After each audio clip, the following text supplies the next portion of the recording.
Welcome back, everybody, to more CVAL content here for the South Division. Texas A&M Maroon, who's gone undefeated through this, now facing off against UST, who managed to usurp LG Orange just yesterday. And they're facing off here once again in a map they have seen each other on prior, and it was a very close one as well. 13-8 the final score line, as TAMU Maroon was the team that knocked UST actually out and into the lower brackets, where they had to go through that tumultuous journey to reach into the lower bracket finals and have to take down that LG Orange squad. You can see your agent selection here. Nothing too shocking. I'm at from UST. Nate over with Yoru. It's a great decision, taking a good option for the map Abide, all things considered. The one big thing you're looking over the opposing side is Nobber once again opting to go for the deadlock, which we saw on Icebox just yesterday, actually being rocked by LG Orange, and was a really big nuisance against the UST side. So maybe they'd have to look at this agent again, realize, hey, we'll need to be very wary of this one. And I know Nobber, and unfortunately, I happen to know how Nobber plays. This is going to be a ridiculously good agent selection that really helps out TAMU Maroon. They are an unbelievably talented roster, and there's a reason why they've gone undefeated and have torn down every single team up to this point. But there's 3 maps ahead of us already, guaranteed no matter what, and these 3 maps are about as good as you can possibly ask for to give yourself the best chance possible. Blitz taken out, Breeze taken out as well. TAMU opted not to see these whatsoever. Bind, obviously they already have very close affair the first time they faced it. Ascent, always a close map. Let's be totally honest here. It's always a close map. It's the map of Ascent. And then Icebox, which we know UST can play very well because that's the first map they won just yesterday against LG Orange. There.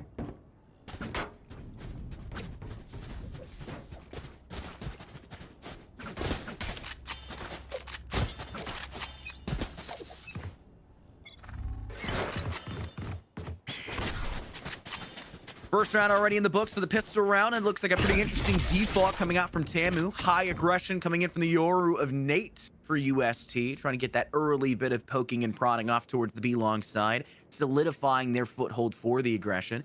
3 players stacked up inside showers, 2 players ready to take TP at a moment's notice, would give you plenty of chances for information and a quick run out through that TP, which is a strategy a lot of teams have been opting to do so within the last 6 or 7 months. But they've been given the information that, hey, they're swinging in from short instead on that A side, and the rush is coming forward as well, as Austy Frosty knocks down Seikyu for the first blood of this game, and Showy forced to refrag back, not only just getting the first in return, but a second on top of it as the frags break even either way. Nobber has to be aware that with the spike now going down and having been down from Joba, this is a pretty dangerous spot to get flanked in from, and Cliff could have chosen to go through showers, but instead opts to come in through shorts. Of course, Sonic spotting Joba inside of Hookah.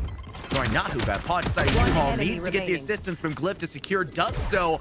Now it's just a short player, and they need to move in past the denial of utility, and there goes Nobber. Once again, like I said, that deadlock being so darn deadly, and you barely even have a chance to use the utility in the first round. Let's open up for a 4K 1-0 already, TAMU.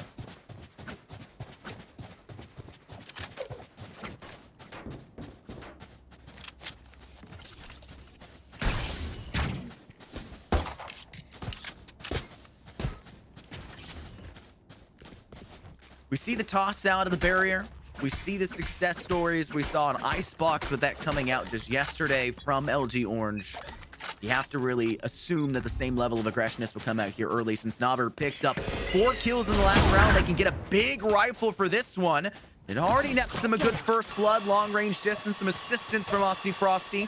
Knocks down a Sky that really should have been staying alive a little bit longer for UST to have that regrowth, stay in for a little bit more. And that makes it even worse for TAMU, or against TAMU, I should say, as Nobber, who took that early bit of damage, can just say, hey, we've got a Sky of our own and a regrowth to get us back up to full HP. And TAMU really don't want to tread this dangerous water that is this escape out through Octagon. All 4 that were up through B long will take their route on in through A instead. And they'll leave 2 players inside of showers to watch that flank as 2 more TP back the other way. Otherwise, a completely open and shut A site for the taking for TAMU. They'll now step into a 5v4 post-plant scenario with just pistols going off against them. And you can already see the passivity. They're going to play for exit frags on either side of this exit. And more likely than not, just attempt to die to Spike if they absolutely can help it. Try not to feed any more of the credits or egos of TAMU in the process. And they know that there's only one real, I would say, escapable route at this point in time that's 100% safe. The issue is, on Bind, you just take TP. That's all you need to get out of there and get away from the Spike detonation. You take TP and you just step on in through Hookah instead. You won't see the exit frag. Nothing there for UST, but they really just wanted to play for the Spike detonation death anyways, just to make sure they weren't feeding too much on top. And Joba wanted more pieces there, but it just won't go. Smart play there by UST.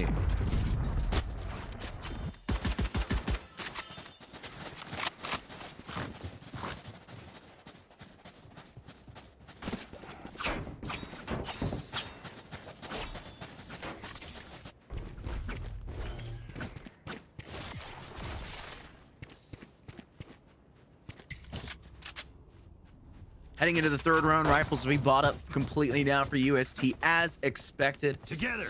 You didn't get a lot of credits out of TAMU, but TAMU also didn't lose a player, which means that they're sitting a lot more comfortable. They'll still have all of those SMGs, and they're going to want to take a site that they can very quickly net their force on towards the objective as fast as possible, make use of those Spectres that they still have. 3 out of the 5 of the total weapons they're bringing to this round. And they feel like the B site's the way to do so, but not through Hookah, more specifically, as that is where a lot of teams will take the most aggressive stance. No, they're moving in from B long because they still have that Viper off, waiting to secure that A short side if they absolutely have to do so. But Nobber's inside of Hookah, has control over this side, can clear out elbow if necessary. They're going to go ahead and use the ultimate here to clear out 2. They've caught 1. They just need the assistance to go a little bit further beyond. That's a guaranteed kill as TAMU swings 2 more out the gates to get frags on top. UST have lost 3 in a single swoop of a finger from TAMU. And these 2 players remaining of SakeQ and Glyph just say, okay, this is not a winnable round in a 2v5. On a B site retake, we'll stack up over on the A site and play for holding on to these rifles that, when you look over at TAMU, they're hunting. They're on the prowl. They're sniffing out the ground. Bing Shuling's going to come up from far shower side from defender attacker spawn. I apologize. And Joba's clearing out the lamp side right now. Bing Shuling gets caught off guard, but that's information for Joba to try and swing in afterwards. I don't know if they saw 2 players in before. Nobber is going to go ahead and extend as well, TP side. See if they can find anything. SakeQ denying Joba in from the north side. And the rush comes in. They don't want to let these guns go forward, but SakeQ still gets 3 and will survive with this rifle. The round is lost. That's fine. But you managed to hold on to something. But now the rest of the team has to kind of say, do we match this? Do we meet this favor? 2 guns saved. We can buy some SMGs. We can try to work with something heading into round 4. 1 single rifle remaining.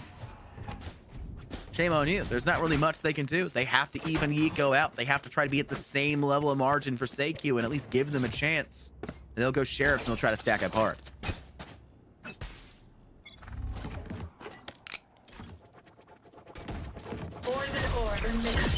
Utility dump once again off towards the Octagon side. Noble's going to send out more on top. And the guiding light pretty much ready to go forward here for the side of TAMU on this assault, but Yowie is doing a good job of biding their time inside Octagon. Noble will have to be able to extend forward, needs assistance from Aussie Frosty. Great fallback by Chowie as the Tasmanian Tiger does clear out the totality of Octagon. You have no one clearing out Hookah, though. A lot of passivity from TAMU's Brim, who's still trying to work in alongside Joba. No one inside Hookah. No information being gathered. Just damage off towards 1. And TAMU don't really like the fact that they haven't been able to find success for a first blood and haven't been able to force UST out of these cubbies and or footholds they may or may not be lying within the limited information they have at this point. So they'll make the rotate. They've got plenty of time. 38 seconds still on the clock. 2 players up through short and 2 possibly out through showers, and Nobber can at any point in time TP over as well to assist. 30 seconds left. And they say, who needs showers? Nobber can take it by themselves. Let's put all 4 up through short. We got to get on site. They feel the time constraint. Sky smokes go down, cutting off default sight line. SakeQ needs to place the molly up perfectly. Will go for good option. Can't get the shots out towards Noble. Tries to jump as well, but Noble will still die to the molly in over the top. Don't get up. And Nate's on that flank and even squeezes one more after the fact. Needs to get another one on top of it because they need that extra assistance. Somehow TAMU coming up completely dry at this point in time. They can't find anything. And UST will steal away around. Purely off the back of these sheriffs. Their one rifle player couldn't even hold on to their life for the majority of this round. It was all the sheriff wielders who do so instead.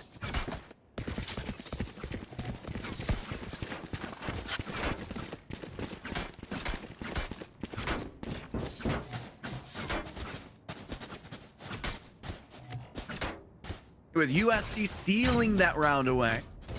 And the fact that TAMU had dropped 4 out of the 5 of their rifles the round prior and decided to force up the next one because they had that great credit boost from a 3-in-a-row start.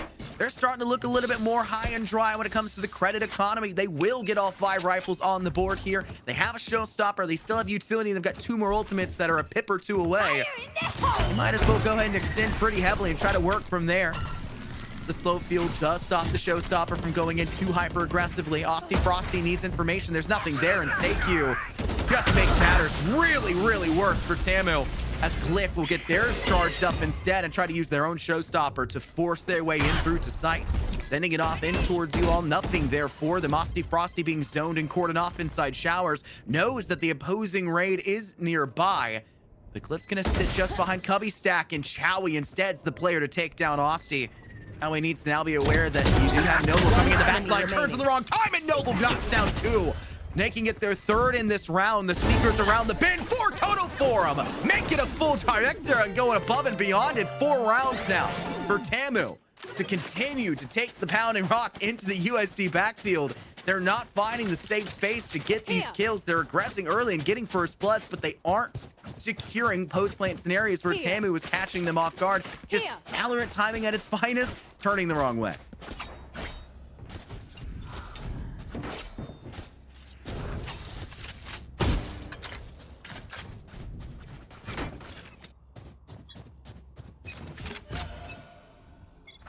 All 5 for TAMU, looking to stack up majority-wise on this western side of the map towards the B site. Of course, they're going to leave Joba back inside of Spices. They have the option always to go in through A shorts. If you're moving up to B long, you have the teleport to work in from as well. But the Stimmy comes out from Brimmy, and the whole team starts to get up into the face. The candid attitude here against UST, a guiding light around the corner. Here comes the ultimate from Yoru, Dimensional Drift in play. Here comes your UAV. And they're very aware of this. TP will be taken, but they make their way back in towards side, and there will be 3 still actively defending this B objective, as Joba was just a millimeter away from having their head spotted inside Hookah and spotted in the back in return. They've got full control now over this area. Spots the head of Nate, gets spotted back in return. And they'll throw out the smoke to make sure matters can't get worse. Nate does get the refrag, though, right before going down. Of course, Sonic buries 2 in the limelight. TAMU could not escape in towards site. Hookah will be their undoing. And it's a UST round win and a much needed point where TAMU couldn't collect the eco back in their way. And they'll have to go for their first true 50 round here.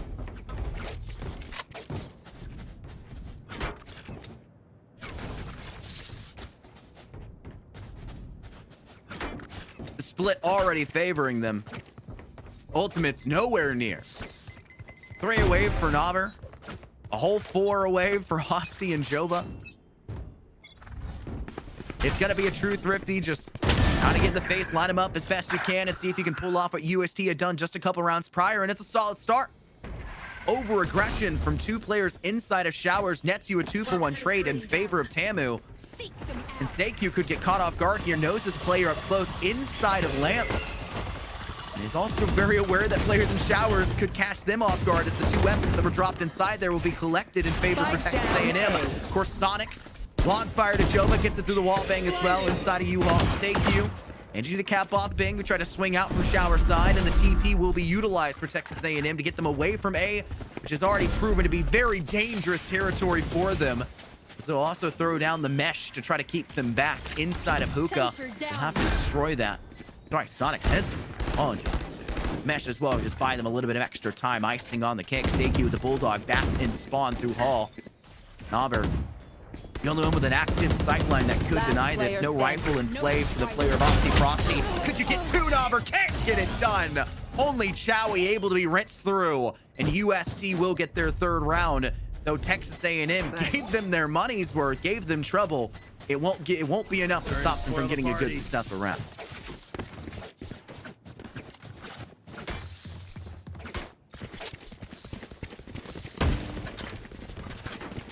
There.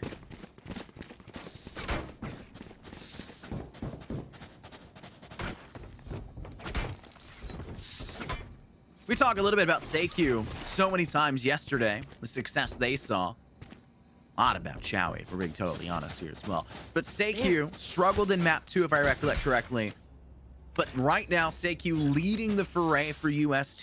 The control they held up on top of Truck on that A site last round, holding the cutoff angle for both Showers and Lamp, and trusting their player walking in from defender side of Lamp to ensure that kill goes their way.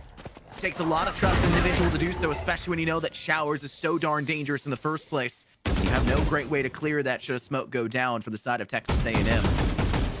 Tasmanian Tiger sent out early here, will flush a couple players back towards Octagon side for B. Try to go for an operator shot, or at least something with a boomstick. You can hear it off in the distance, but it does not ring true. It's 2 bloods to Texas A&M as Chowie tries to get in the face and only gets the 1-for-1. You've now left your team high and dry out in the dirt. You'll have to break down the mesh. Nate has no way to get in towards the objective, and so much time being bought off of a single piece of utility. The Sky Smokes find limited impact because of it. SEIQ just couldn't find the momentum they were hoping for to swing out from the gates of back hall. They'll now need to swing directly into the sight lines of Joba. And not too far away, Nobber in the back side as well. They'll swing in through the dark cover. Can't not get too much further. Nobber with the first, and Joba's snake bite tears through the HP pool of SEIQ to guarantee Texas A&M their 5th. And more likely than not, another really rough buy, a disjointed buy coming out for UST as SEIQ doesn't have the full money's worth to pick up a real mainstay rifle. Of course, Sonic's not too much better in that regard. A Guardian having to do so. But on the defense, that range can really warrant success. The issue is, how often have we seen Corsonic sit inside of Octagon in the early stages of these rounds in B site? That's gonna have a lot harder, a lot more trouble to try to find success for those kills up close.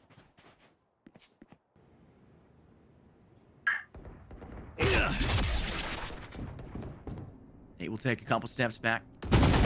By a couple, I mean quite the distance, let's be brutally honest here. He'll throw out a quick slow field. Doesn't really tap up Chowie. Taking a step out before it actually goes forward. They know utility for Texas A&M has been sent off towards the B site. They don't have any confirmations of actual aggression, any will and intent from Texas A&M yet. Nobber is fairly deep inside of Hookah, still has great cover. Nate, who had found this kill 3 rounds prior quite well from back behind Tube, will be looking to do so here once again as the Tasmanian Tiger around the inside of Tube and down through B long will take noticeable absent of any player in that position. And Nobber will be essentially playing the Jobo role on this B site now. The one lonesome wanderer, the one player to go for an exit frag or a rotating frag onto an individual such as Corsonics here on the attempted rotate out away from B and in towards the A site that now Texas A&M may as well start to head into, and they get torn through. Blip finds 2 in the process. Chowie right next by. And Texas A&M, despite the first blood, now struggling in a site where you've lost every piece of work that you've given forward, and you have to claw the will back. It's Jumbo with 2, and it won't matter. UST keeps you alive and keep themselves to thrive. It's 4-5.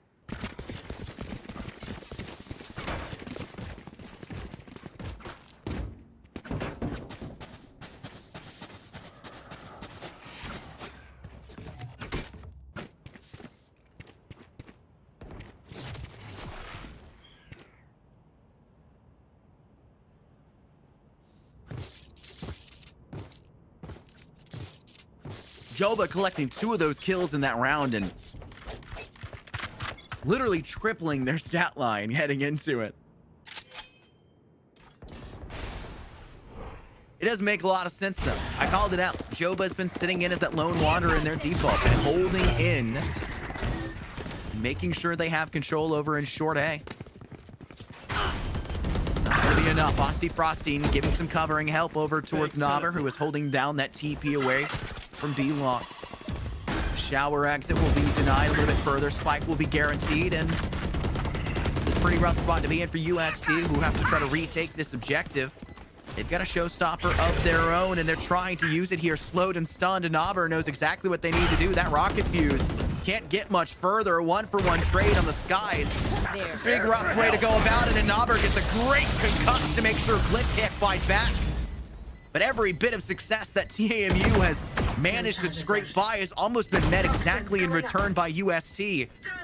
Of course, Sonic's down to 5 HP, and Chowie, who says, okay, there's still a chance here in this round. I'll use the Viper's Pit. I'm not sure why, but it won't matter anyways. Of course, Sonics gets out of the area. TPs to B, they want to hold on to the weapon. They've lost enough, a whole ultimate that did you absolutely nothing. Maybe a miscue, a wrong press or something across the board, but that is a huge, huge piece of utility that you've been holding on to for so darn long on the defense. Something you could have entirely hold off that octagon push on B, which has been so loved by Texas A&M in the early stages of these rounds, and more so heavily stack up on that A site that you have been leaving more weak in allowing them to get into the quick plants. Now no longer available. Micro adjustments have to be made now.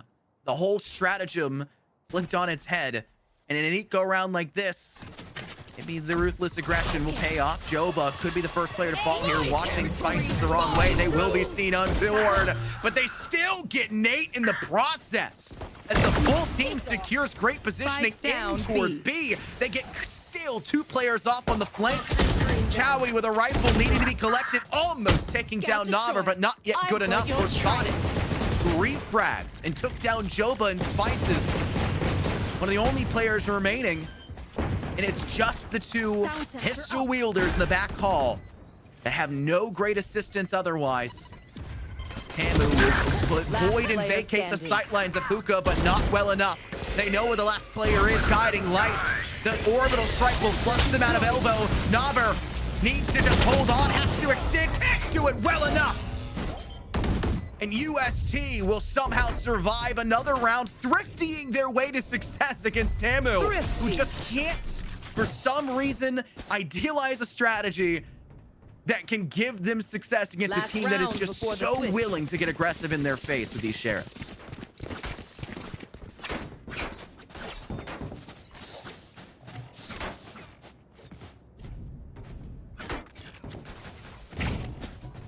You know how it breaks down. You've seen the way that it's panned out. Now twice if you're TAMU. There's no more worries about it on the attacking side. What's happened has happened. And you've only been able to guarantee an even half up to this point. And you're now fighting for the possibility to go up 7-5 or be forced to face and sit in a 6-6 split on the attacking side of Bind, which is where you do not want to be with this agent selection. You really like the idea of the attack, and just needs to be a little bit more effective. They'll get first blood. Down goes Nate inside of Lamp. Lip will hide within the sky smoke. Naber taking down for Sonic to try to play in through Spices. It's red in the feed. Only 1 player has found success for UST. It's Glyph. Who else?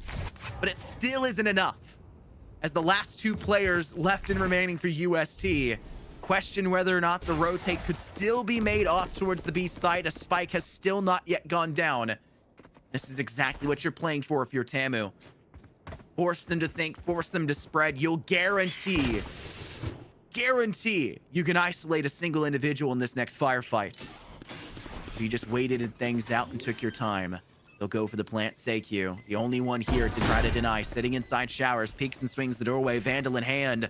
Has taken damage here in this round, but no longer has any utility truly to their name. Could toss down a stim and pray, but the sightlines have been vacated once again for TAMU, who just need to stay safe, but still can't do it. Chowie, who rotated through defender spawn towards B, routes up through Spices, and Seikyu even steals the limelight for one more.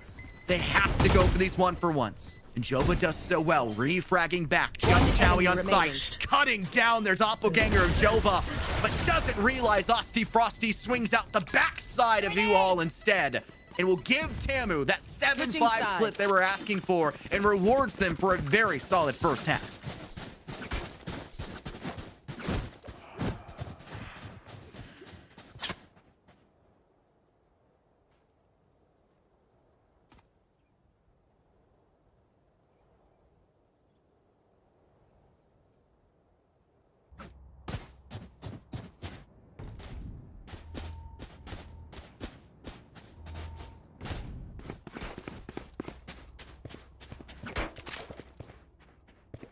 15 kills with a measly 8 deaths. Let's make them dance. Meaning, in three of your attacking rounds that you won, you died. Every other one, you come out with it, staying alive and being an impactful force for your team. This is exactly what you're asking for when you play an agent like this on Bind.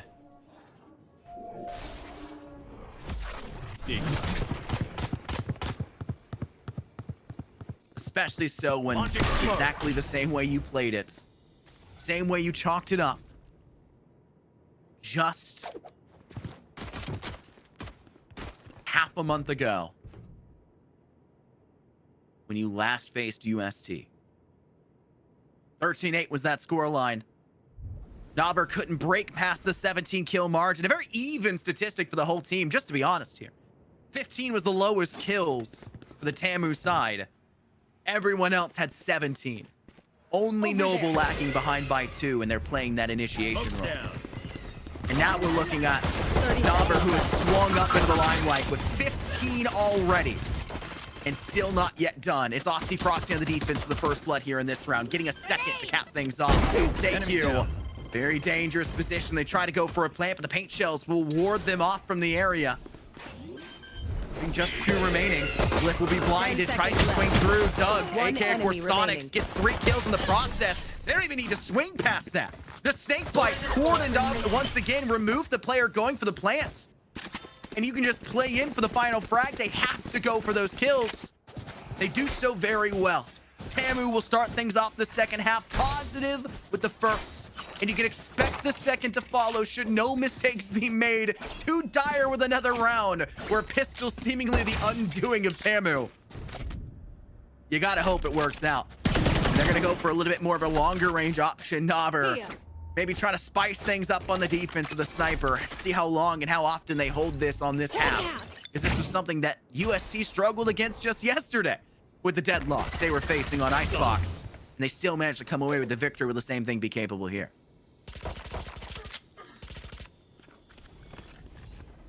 First blood falls already. TAMU. That's 2 rounds in a row where they guarantee first blood purely off of Osti. And they know where their success stories are. They can continue to sit and hold these longer range angles. As they have that one player split off of Nate. The ability to relocate very quickly out of this engagement. Back towards Spices. Guiding Light and Danger start to brew up inside of Octagon. The toxic screen will buy some time for the defense on B. But you know that there's a TP right there, and they're going to take it. They're heading in through Shower. Your deadlock of Knobber has no sightlines here as they have meshed off the entrance into Showers. 30 seconds left. And you leave Nate once again on an island, and they'll be forced to stay there. No chance for Nate so far in this half. The mobility of your Yoru knocked out so quickly. And Big Shaling, the judge, jury, and executioner of 3 on the exit from Showers. A flawless second round of this half on the defense for TAMU. And they gave nothing, not even an inch, to the opposing side, who will now be able to step into this third round, not able to get everyone with proper armor and a rifle. 2 with soft Seikyu and Glyph, and they're dry on these ult pips. It's not been a lap of luxury. Only Corsonics has had any kills in this entire half so far. Smoke's down.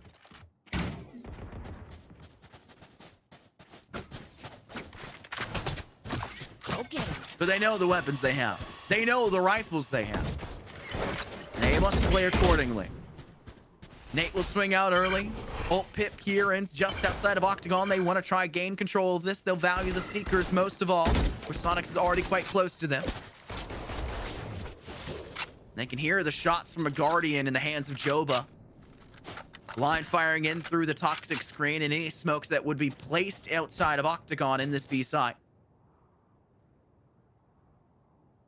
They'll leave Nate here once again in an island. A lot of teams will just set up a default like we saw TAMU do, where they'll leave one player in shower, leave one player off to short, and then send the 3 players in towards the B site.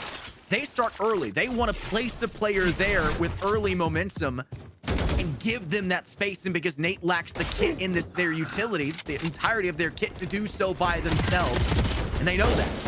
But it doesn't keep them alive. That's the problem. Nate goes down first. Chowie and Seikyu on the A site, complete opposites. 30 seconds left. Will join him in the afterlife. Over there. And just 2 remain, and this is the same problem we saw plaguing UST in the first half.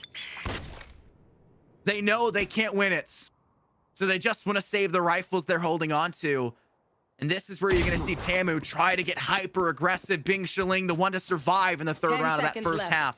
The first to fall, and the only to fall, it seems, to the side of TAMU, as they just try to sit a little bit more passive here, just making sure they can't prowl up to space. And guarantee that this round is, in fact, a defender-dominated victory. Double digits already. They've reached 10.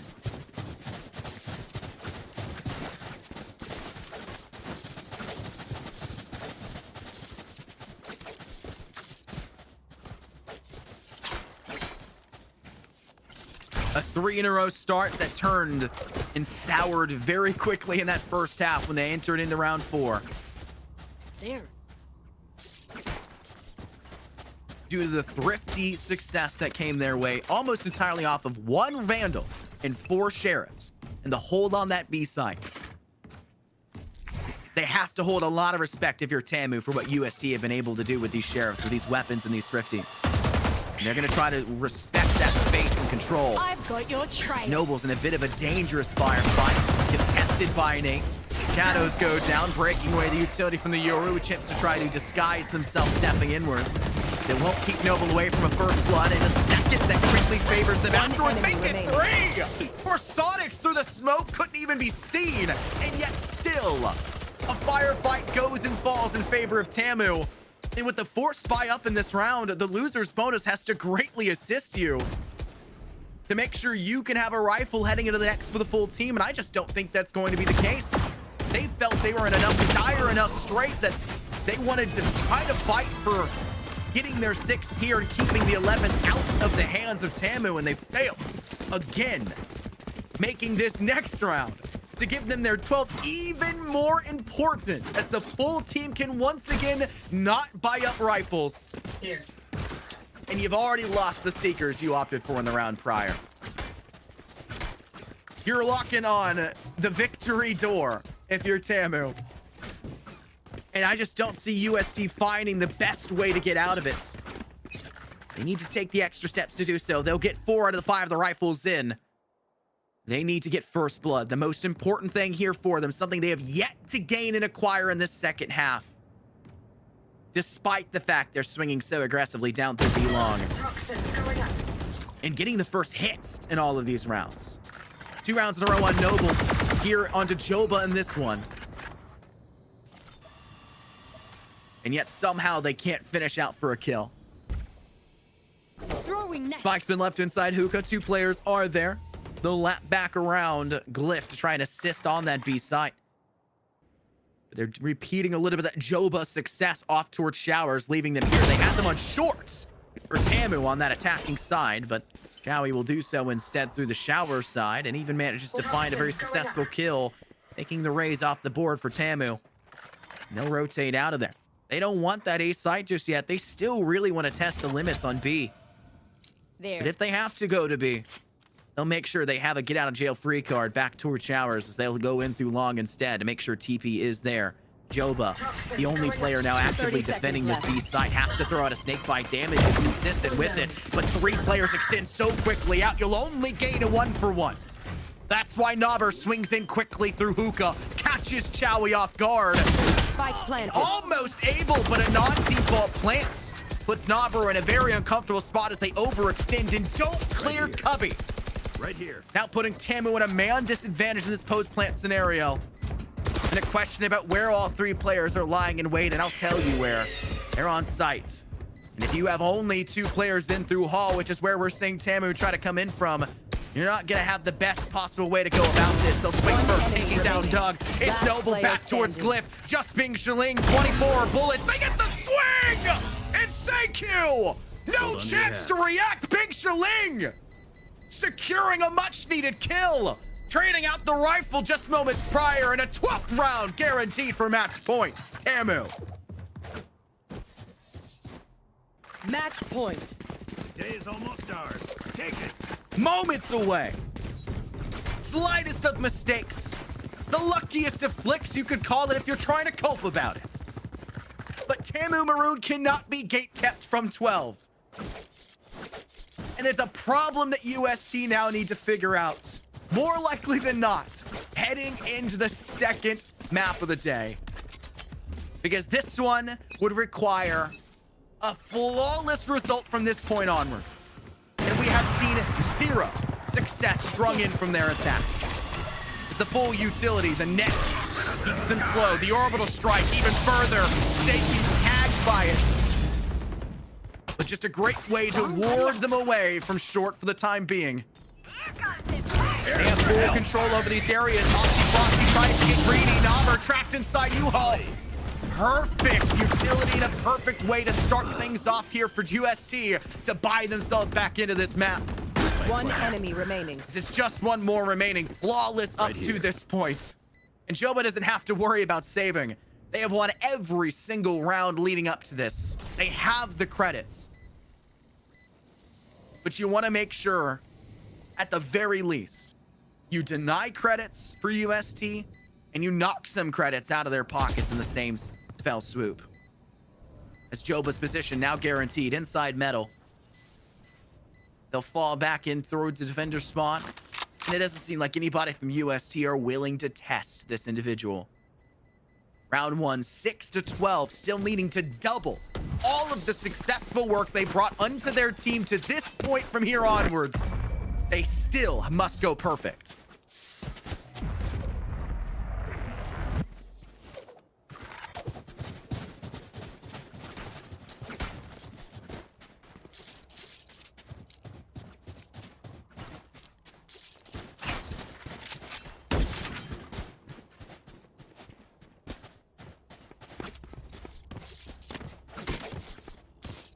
Six rounds in a row.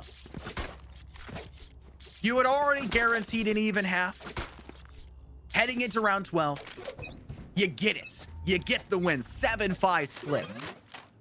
And you string more 5 afterwards. To go from a 6-5 to a 12-5. And you already get first blood here for the 12-6. Shower control entirely held on here for TAMU.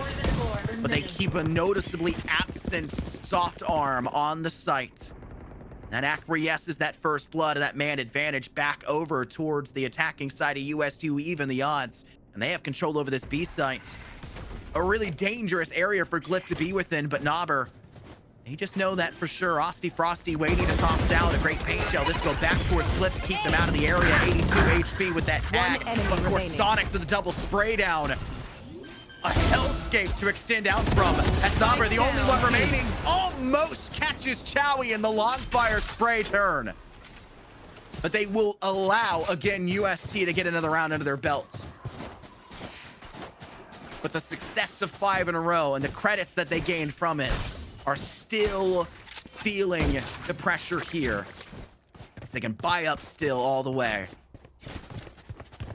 The wiggle room. 5 more rounds available.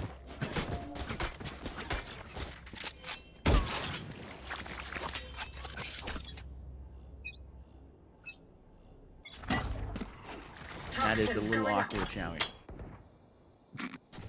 Who's next? Nate will send out the UAV. Here. Needs to make sure the VSAT can find all the information entirely possible. Sneak in through 2, but even take Noble off the board. A whole lot of damage to the crossfire towards defenders spawn. May try to keep them back a little bit further. Paint shells go in return. He runs to try to get into the healing arms of the regrowth from your sky. TAMU really at their wits' end to figure out where to head from I've here. got your trail. Send the Seekers in return in this round, all but guaranteed already for UST purely off the fact that there is just no answer from TAMU. 8-12 your scoreline, and TAMU was not capable of being gate kept past the 7th round. But once they reach 12, shame on us. We'll kick it into high gear and we'll find the right answer. And you can see that they still want to talk things through. Their first almost guaranteed thrifty here. They want to make this timeout. They want to talk things through, and they'll have 60 seconds here to do so.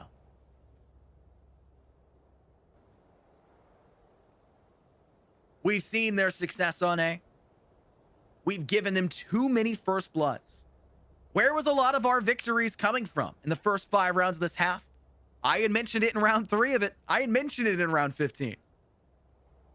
It was the fact that despite UST getting the first hits out in these rounds, the first battles of attrition for HP, they weren't getting the kills. And TAMU was finding him nearly every single time first. And now a noticeable absence of that.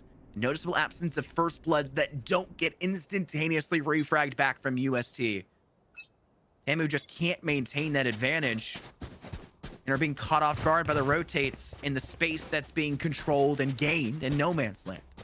There's 3 regions of a map: attacker control, no man's land, and defender control. And Nate failed to be the player that took no man's land, that failed to take defender control, and Glyph stepped into that space. We saw that 2 rounds prior on the B site. Glyph had control of deep site B, all planting opportunities, and the team rotated in to make sure they could get it down. They've got to be a lot smarter about keeping them out of these areas, and I think they're aware of that. They're giving up shower. They don't have to worry about the angle for sure. They'll just need to make sure that their U-Haul player, their Lamp player, can't be caught off guard from it. As the Viper's pit popped by TAMU, locks down all of A short, and will force, more likely than not, at least 2 players off towards shower. Joba has to feel the danger. The snake bite drops Nate even further in the HP pool. Losty, Frosty, first blood in the round, and TAMU still finding the success they want. Sonic to go for this plant to non-default outside of showers where they got in all that space. Bing Shaling has to refrag back the loss of Osty Frosty 1-for-1 in the process, but TAMU still at that advantage. Just can't find where they want to lie. They've made their bed and they have to stay in it. Seikyu and Glyph, a kill apiece. TAMU now back at the wit's end. Joba collecting the phantom of their lost teammate. Last player Swing in for this kill, but One just enemy can't do remaining. so. It's Noble in a 1v1. Dog on bench. He knows they're there, and Noble will strike first, guaranteeing TAMU GG no re. They'll send themselves up and out of bind. 13-8 your final scoreline, and like I had mentioned before, win. 13-8 was the scoreline back last month, just 20 days ago, on the map of Bind. In the same way, the same success story coming out entirely for TAMU.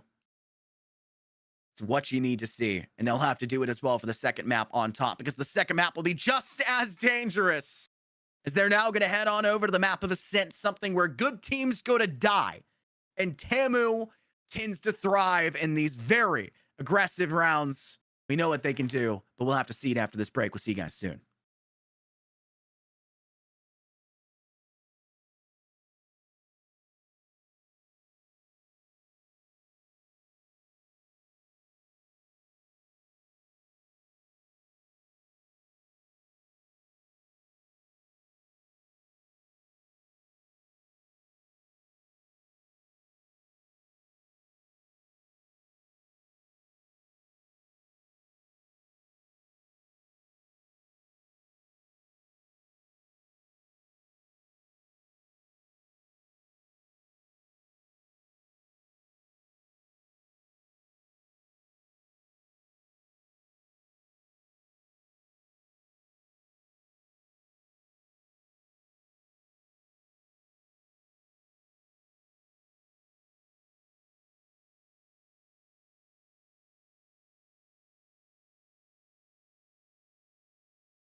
After a 13-8 split on the first map of Bind in this best-of-5 finals,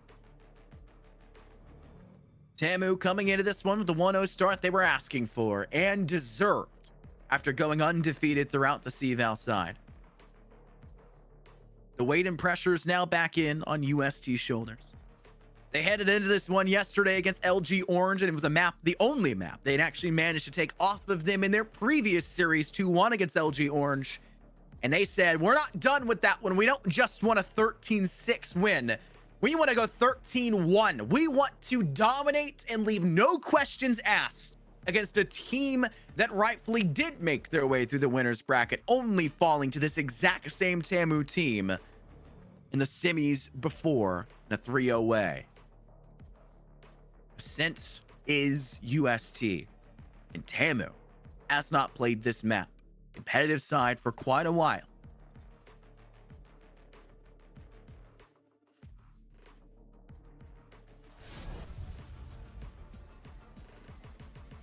With that question of what TAMU can do, that question of how they'll play out against a team that just took a well-regimented roster 13-1 the day prior, how will they pan out? I'll tell you what we'll see, though, for the agent selection, an exact mirror composition. Who could have guessed it? It is Ascent. Gone to the days where we would occasionally see an Omen traded out for an Astra. You could still maybe see it, but they just don't fill the same role that you necessarily would like. And everyone else seems like a must-pick in the first place. It's hard to stray away from them anyways. That Sova is an end-all, be-all for this team. And the KO 0 points is more than enough information. You would never need a Sky past that. The only value you'd gain is that Tasmanian Tiger in through market for a little bit more active positional information than just a regional intel. Here. The first round will get started. Frosty Frosty trying to show where a possible lineup will be coming from. Flying in raid around the bend. The Owl Drone needs to be cleared. Bing Shaling has aggression they can work with, but it will not matter. Two players through tree get caught off guard as they're just going to go ahead and try to rush down Corsonics. They don't want to deal with this player, so they're going to get high and mighty and aggressive to do so. Nobber finally humbling Corsonics out the swing, and they'll take another one to the afterlife. A TAMU pistol round win. Who'd have thunk it? Perfect so far in this series when it comes to starting off the first and second halves. We'll have to see if that continues to hold true in the second half of Ascent, but we've got 11 more rounds to see until we get there. Turn out. Placing swarm grenade. Placing swarm grenade.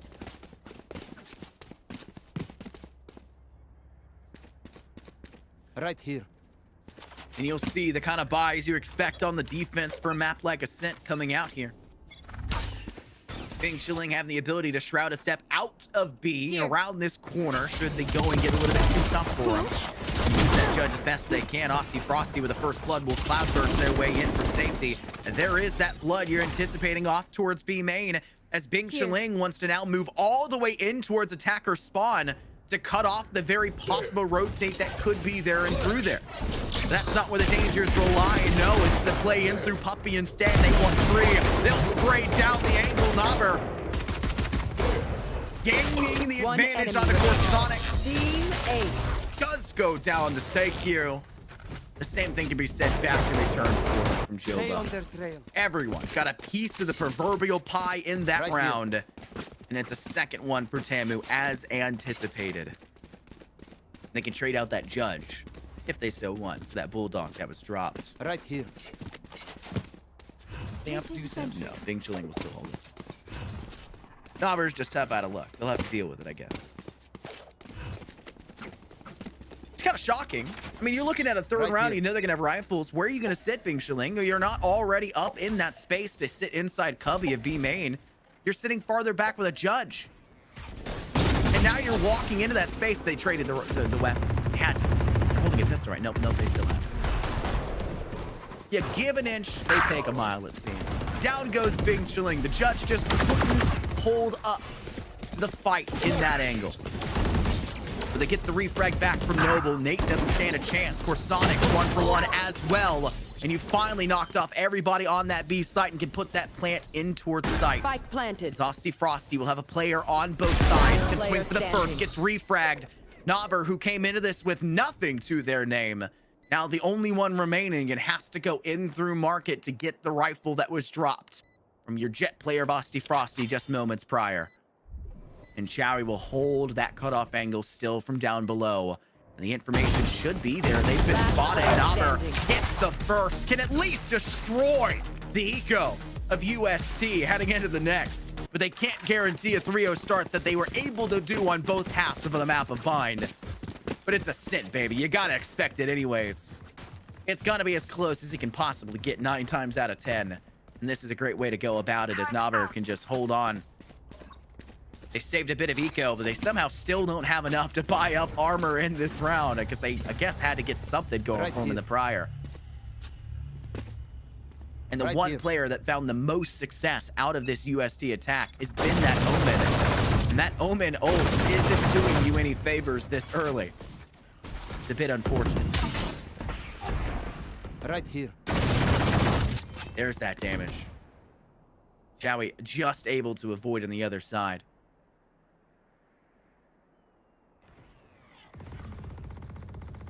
You can see just the space that they are trying to pursue.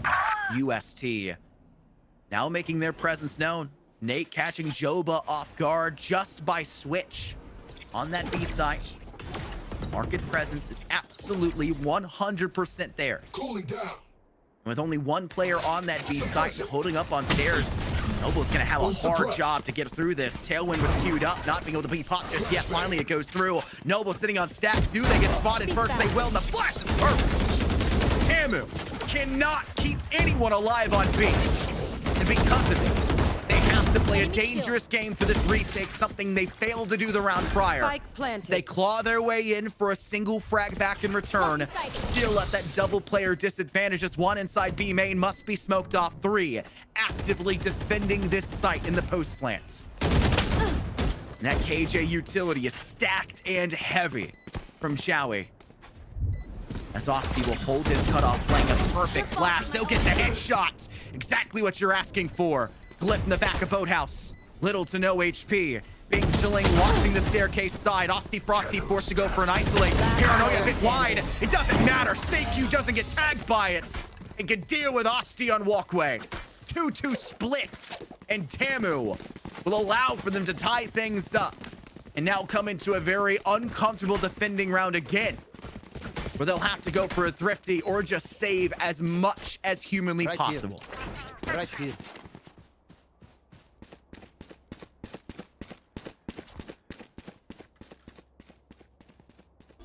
Placing swarm grenade. Placing swarm grenade. Placing alarm bot. Blade Storm pops. Great way to save some credit and give your team a good shot. But it can't give you much. And that's the same exact thing we've seen now for Nobber. Tossing the 0 point out in default on the wall. Trying to see anyone coming up through A main and nothing. But a red herring for sure, as 4 players stacked up for UST, ready to divulge themselves and engorge on the A site. With only 2 players actively there to defend it, they'll know they'll have a little bit more time. The dark cover goes out and Glyph will move off towards Winery. Standing ahead. Noble will need to send out a little bit of extra utility of their own. The smokes go down. Blade Storm out. Osti Frosty can't get much. 5 HP to their name. Is there an extra blade still in that back pocket? I think there's still one more available. But they really don't like this A site. They don't like their chances. They want to rotate. They have time to do so. 30 But the seconds left. utility is heavy on B. And they'll be meeting a force that has rotated just as quickly as they've started. A perfect chance. Bing chilling with a stinger. Couldn't get the head of Glyph. And Osti misses the final blade. It's just one man on site. Joba in the back of Boathouse. They just need to buy time. Through the Radiant crate. Can they 10 fire it? seconds left. Only a classic they can't. And Glyph is aware of it. Round that corner, no chance for a fire. Osti with 5. player standing. Can't even get for Sonic, who's already low. And it leaves just Noble. Has to get 4 kills. Revealing area. Has already done the dirty work needed for 1. The paranoia goes out, almost lines up 2 on stairs, but it will not count. UST will take the round advantage for seemingly the first time in this series. And TAMU will finally get their full rifle buy they really wanted to have. And they'll go hard and heavy in the paint. Osti Frosty's got an operator. They bring the boomstick and they bring trouble.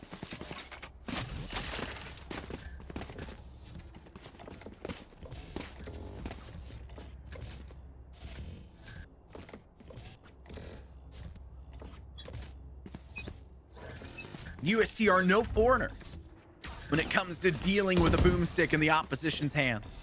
An entire map of Icebox, having to deal with LG Orange, having to deal with a deadlock that was so darn effective they felt like the only player on an entire roster. But it can't keep the first player in this round alive as TAMU strike first, using the sniper of choice here in Osti Frosty's hands to rotate away. Spike is in an A main. 2 players up through tree. The 0 point been used here for Nobber. Do they have all the information they're asking for? Ling will have to be a lot smarter. Dark cover goes out. They're waiting. They're trying to figure out if they want to use a paranoia or a dark cover here. They'll send out the dark cover first. Spraying down the wide angle. Here's the 0 point. No more util for you. And though Nobber will go down, it's not before dealing the damage to 2 and securing the first. Bing also gets their piece of the pie. Osti, though, really making sure they're getting their calories worth. 3 kills in that round, and it's the tying round for TAMU to make sure that UST cannot hold on to that lead.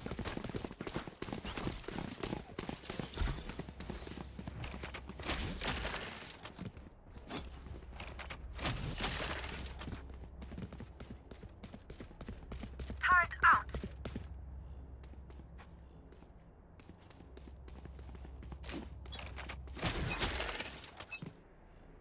Get out of my way.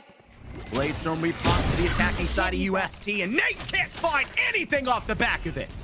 The flick high to the sky for Osti. The rotate being forced to be made.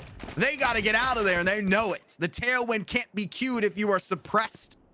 The timing was near perfect for UST off the back of it, but you couldn't keep Nate up. And because of that, first blood goes the wrong way.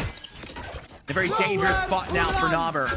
The Hunter's Fury comes out to follow up behind the Owl Drone pit. Nobber takes a huge lick of damage because of it. Osti to deal with the pressure from below. Can they get the wall bang down to the player using the null command? Such a dangerous piece of utility and ultimate that's too hard to be concerned with. From the shadows will be utilized, but they didn't like what they saw when they went for it. Noble in through the gates, down through tree. Chowie chewing up 2 in the process may make this nigh impossible, as they'll both come in through this door. Last player In the standing. corner, it's Glyph, just Bing Chiling, just a judge in hand, and they know there's nearly no chance for it. They'll get a rifle and they'll fall back. They don't even want to grab the operator left in that doorway, just a couple feet in front of them, outside of door. UST realizing the needed plan for a method of attack in that round. The speed and mobility they had to enact. And it's icing on the cake to toss in the ults to make matters worse for him. Great recovery and back into the lead for UST. Turret out. Right here.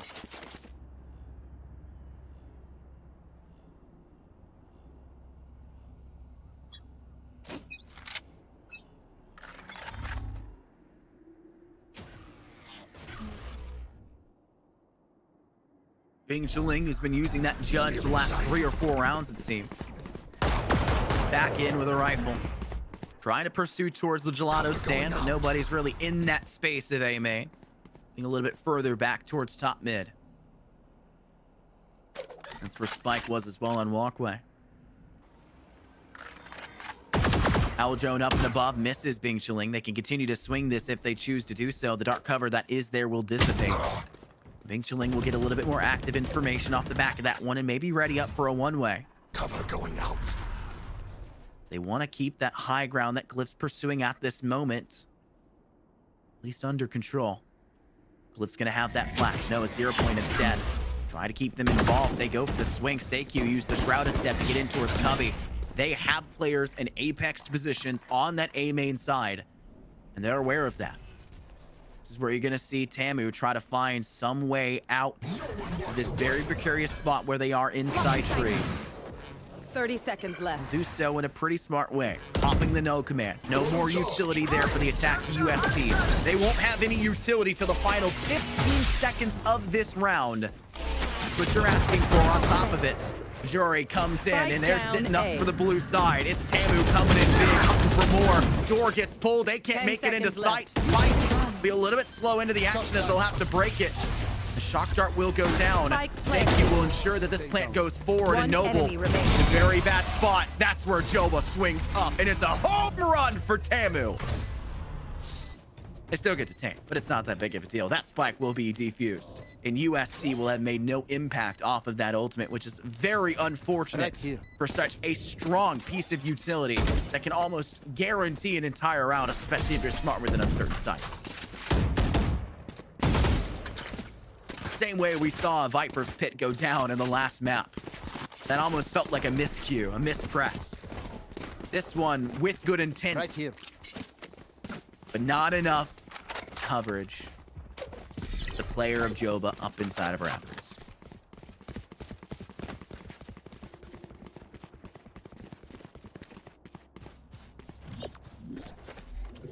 Placing sentry. Placing alarm bot. Placing Joba's been all over the map so far. You'll note that they've seen most of that utility stacked up here inside B main, right out the execute in towards site. But if you stack up your Sova, your Jet, and your KO off towards that objective, might as well let the KJ eat on A instead. They've got all that utility prepped and waiting for a player trying to swing in and press that door. You can hear the reload just slightly out of reach. As Austy Frosty's in one of the most arguably dangerous positions you can be in, a Blade Storm in a unknown angle. Exactly what you'd like to see. There goes Seikyu, does get the frag back, but it will not matter. Nate gets the fragment out, and it will take down. It's perfect. One player felled in the process for TAMU. Right here. And the lead regained for them as well. Right here. An eco round for UST, yes, but TAMU needed to make sure they didn't give up too much space. And they didn't give up too much credits. You're entering into the final 3 rounds of this half. And you want to make sure you break even minimum and try to get the lead if you can. Because Collegiate is plagued on the map of Ascent by halves that go predominantly over one of the other. Championship accoladed teams like Houston 3 years prior and Hawaii the same. Always struggled on the defense of this map. Thankfully, we've seen it fall back the other way. Maverick, readying it, send it out. Nobody there to really follow suit. That's why Bing Chiling will come from defender spawn. Nova with a flash fire through the wall bank, taking down for Sonics. Bing Chiling caught in the reload, couldn't really be there in time, but it won't matter. Good enough. As Chowie has no vision and no acuity to find where Bing Chiling lies. It's 3 to the name alone. And TAMU was at least guaranteed an even half here in this series for this map. 6-4 are split so far. 2 chances more for UST to tie it. Turret out.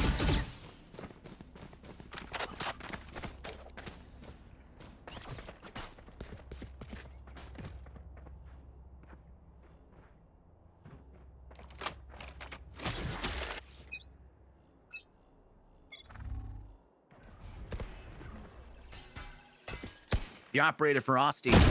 Stay down. Sing its name and it will come true. As it looks like Seikyu, who's dropped away from top mid, will be possibly victimized here again by the same boomstick that just knocked down Nate just moments prior. As Austin will be flashed to be forced back. Chowie using that space, that safe ground claim to try to move in here through tree. Bing Chiling. There's really no utility Chowie can have here to guarantee space. They need to wait for the full team to extend out through arches in the first place before they can do so. They can't assist the team because of that. And there it is, exactly the case. And the nano swarms keep them off of door switch. You can't pull it to defend yourself. The best case scenario here is that you try to survive the onslaught and the rush going forward. That just will not be the case. Ofty with the boom. Naber and Joba bring in the heat with the Phantom and Vandal. And TAMU goes above and beyond again at halftime. And it could get even worse for UST. Right here. As they'll have to fight for the chance to go 7-5. Instead of the opposite way where they Last tried to fight for the round in the 6-6 half. split on our first map of Bind. Right here. This would be a rough way to go about the ending of this first half for UST if they allow this to split up 8-4. Double the stat line. Right here. 4 rounds they'll need to claw back against a team that has won every single pistol Right so here. far in this series. Asking to do it again and deny them of that, statistically an Right here. anomaly. But it's not a large sample size. That's 3 so far. My math teacher in high school would be berating me. But casters don't do math. And apparently, it don't add up anyways.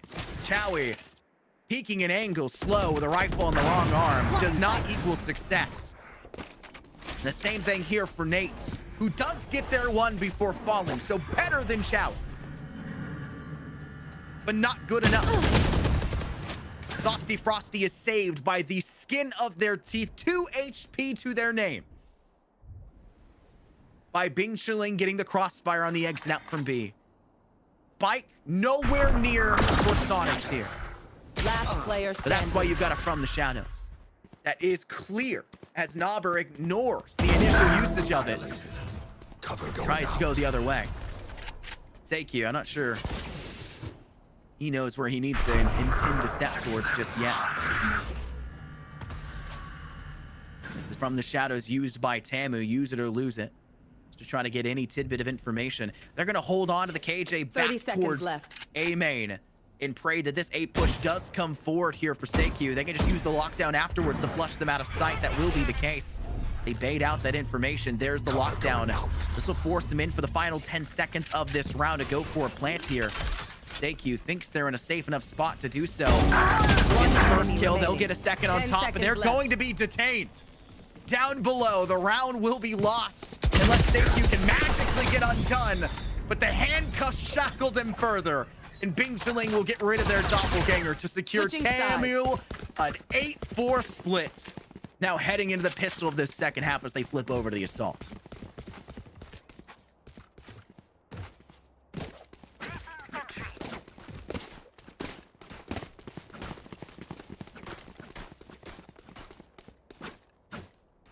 So many options for success. And UST has been at the neck of TAMU nearly every single round. But we're seeing the same problems that occurred in the second half start against UST, allowing these rounds to be strung together. Down with us. And it's not even the success story of taking a pistol and finding the third round, which buries the odds of a fourth. No. TAMU fought rightfully so, rifle on rifle rounds. The meat of these halves, and take 6 in a row.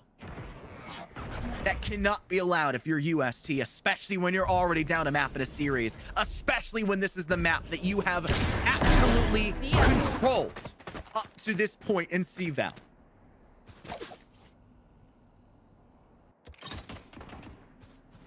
The information that you can gain in the first round of a half, Shadows traveling. the limited bits of information and utility, now gone as the Sova for the side of TAMU is off the board.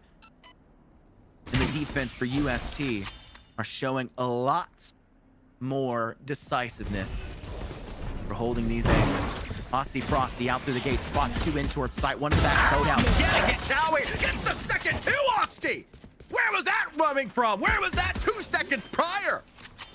What started off high for UST now turns dry. Information of the players crossing for the great one-way smoke they've set up for themselves. As the classic in hand for Bing Chiling is waiting for the right click of success, the right click of dreams.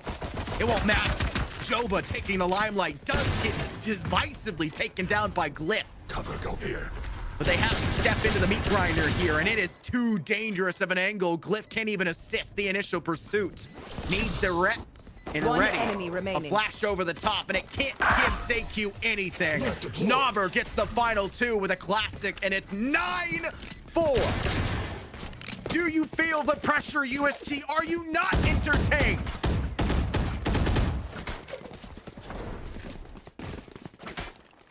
And the 6 comes through in full suit. And the perfection that is a pistol round and a half continues for Right here. Texas A&M Maroon.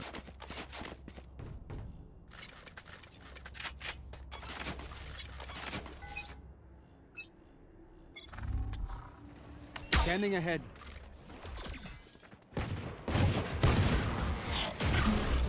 UST's defense has to hold on in this round.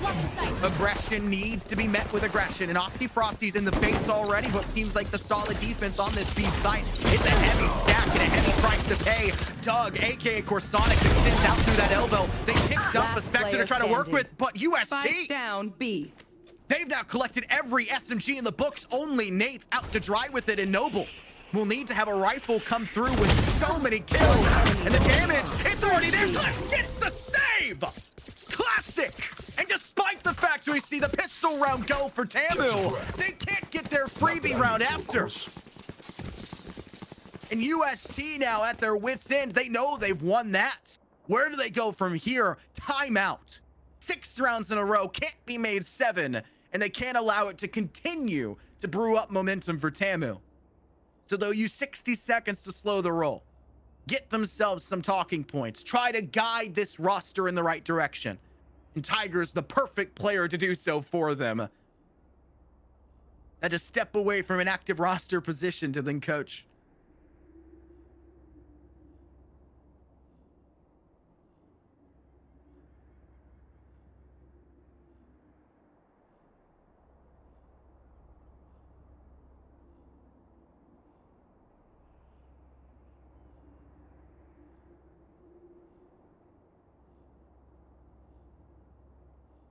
What can you do?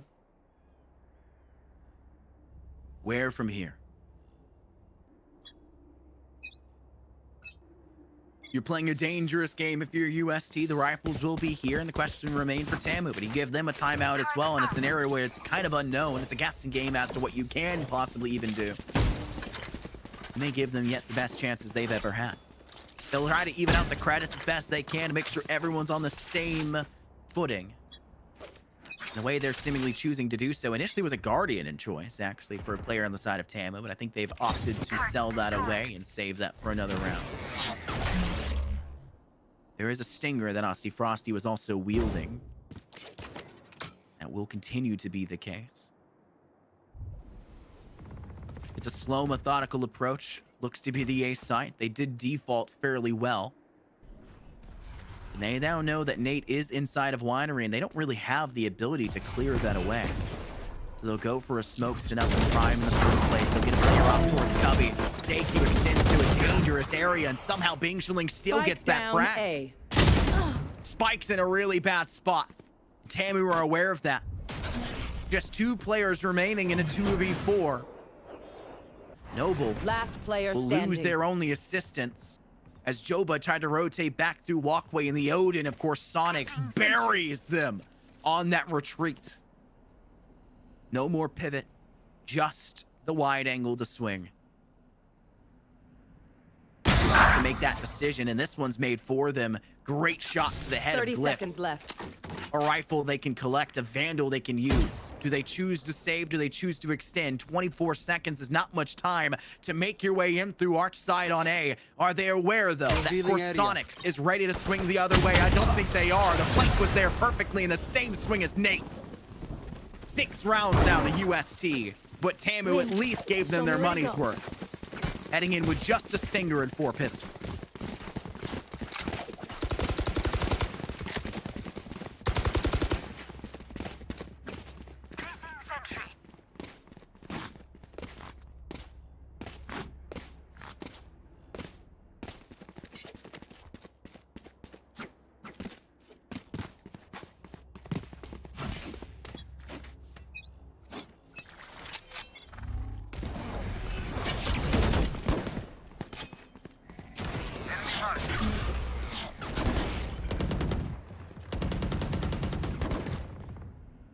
You can already feel that the default coming out, the energy from TAMU has changed. They have to get proper rifles in their hands. When they do so, they need to make their presence known, and they're going for early pressure off towards A main, but they weren't actually extending to that space the same way that UST were at that time.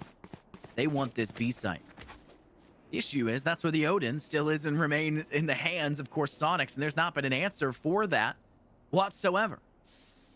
And Owl drone up over the top can pip down Sonics and give you something. Sonics can just spray it in the first place, and you have no answer past it in return. They'll have to go for the no command. This one well placed. Knobber goes down. They can be recollected. It's just not the best area to do so, as the rest of your team is caught off now in no man's land. Big Schilling with a stabilization, bringing this back to a fair 3-on-3.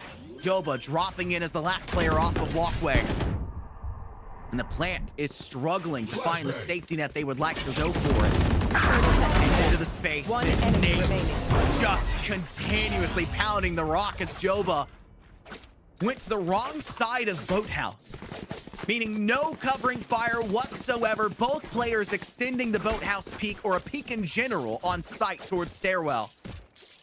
You need two players on the same page, and unfortunately, they were quite literally on the same page. They need to be looking on the opposing ends to make sure they're getting the whole picture here.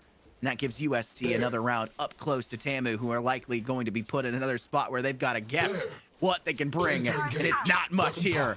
Another thrifty for TAMU. Suppressing. Where's that lineup going for Glyph?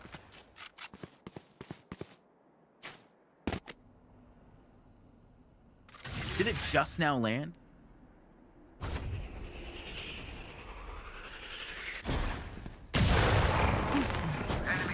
Nate will try to send an op shot out. This one not hitting anything, but it will kind of scare off TAMU for just a few moments. Shrouded step in towards coming.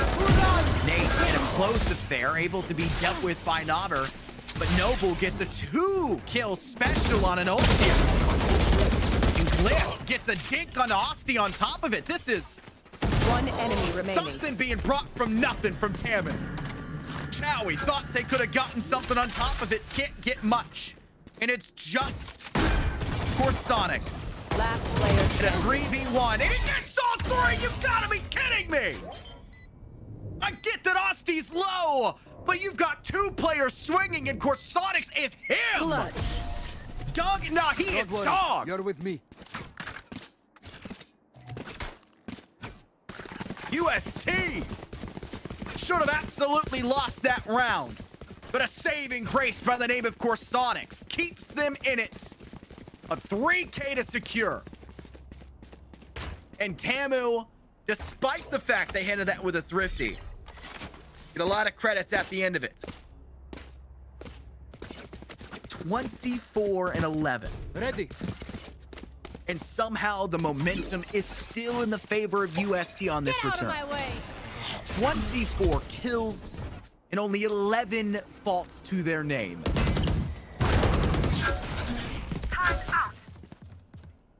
But Osti Frosty did most of that impact in that first half, and now they got to find a new way to answer, and it's not going to be in this round. The Blaze-Storm goes down. Glyph will pop the old man. They try to extend to the space. Glyph with a lot of flick to Knobber. This round's done and dusted. Big has to make quick dirty work, but can't do so. Forced back by the fragment sent by Glyph. And there is just no safety net left for these Texas A&M players trying to extend in through arches. As more dark covers get laid in, and Seikyu needs no eyes to take down one more. It's just Noble remaining. Can they repeat Sonics' lap of luxury? I doubt. And Sonics has them entirely trapped within this A main space. Nowhere to go.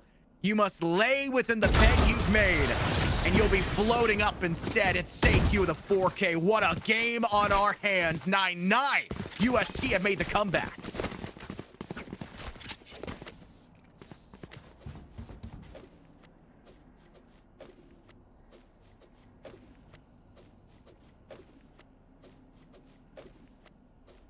You can only ask so much of them. And if you're able to do it, keep going. UST now at an even further momentous point. Texas A&M. This Maroon roster has been so good at the end of that first half. Round win after round win, collecting the 6 in a row they wanted, getting the first of the second half of the final 6th. And UST, who are looking at an 8-4 split at halftime, have met their maker and said, we really like the map of Ascent. We really like it.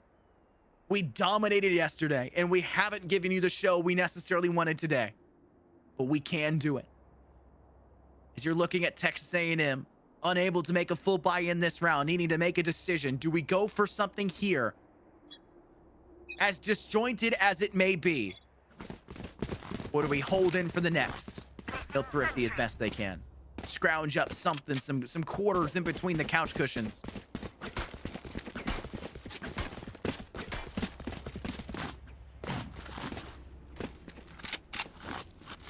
They're really bringing up everything they possibly can. They don't want to let UST get double digits. The checkpoint or chokehold in the collegiate side, it tends to be a checkpoint with momentum favoring them. And momentum is the 6th man on the field. It's a long name and it doesn't make much sense. When you calculate father time in as well, since UST have the luxury of playing the defense here, they've got 7 men able to easily keep TAMU at bay. And it can only get worse. TAMU working 3 players deep in through mid. Market control. The biggest question here, Knobber has a flash they can send out. But there's 2 players inside of market that are holding that angle, and there's no chance you get both in the process.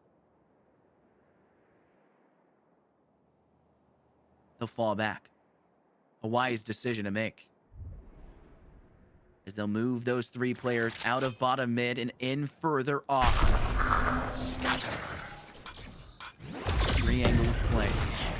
From the shadows used from Courtyard off towards Winery. It's Osty Frosty with the first blood. Nate just couldn't find success. There's 1 HP remaining for Knobber. Or sorry, not for Knobber, for Noble here. 30 seconds left. Spike planted. And not much more to Knobber. As the lockdown will go through, no players caught at it, but it gives them the safe space they were asking for to get in towards the side. Fragment is there. 1 player down below in hell. Will they sit there? No, it's Joba next as well as Knobber. Osty Frosty still there. Gets a good swing to the second. 2-on-2 battle. And one of these players is left with a sliver of HP on top. And Big Shaling needs help. And Noble isn't giving it to them. Noble baits their teammate. A Big Shaling. Where's the help? Chowie given the safe space to just walk their way in, literally, while firing the whole way. UST at double digits and TAMU left to wonder what went so wrong. Right here. They get their Right 6 here. in a row, they give up their 6 in a row, and UST are back in the lead.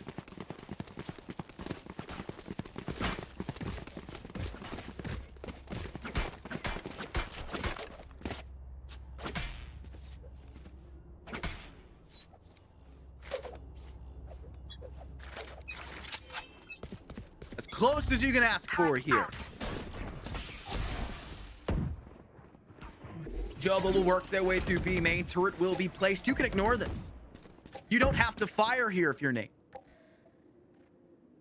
Do they know? How far wide can Nate get here? Noble, not having the intel, still gets the kill. Nate could not hit the head. Shot Doug. As Doug, aka Corsonics, will try to swing out to clear that turret. They kept back. They wanted to refrag back Noble, knowing they were damaged. The communication was there. But the speed and the efficacy of that attempt just wasn't as effective as it could be. The man advantage for Texas A&M. Still an advantaged. Osty Frosty, though, is in a really bad spot. Forced a tailwind out of there. Now or never. The suppress would have given them information and denied that utility in a moment afterwards. You have to extend somewhere, and your duelist is off in no man's land down at bottom mid. It's got to be Joba out the gate, and they get their frag. They get their 1. But Osty Frosty can't. Not checking their corner, not ready left. for the play in through market. Now it's Chowie in this space, clearing away the turret. 1 player top of stairs. And they're spotted. Knobber needs to be aware of that. Taking damage in the process, trying to get hit from the wall bang.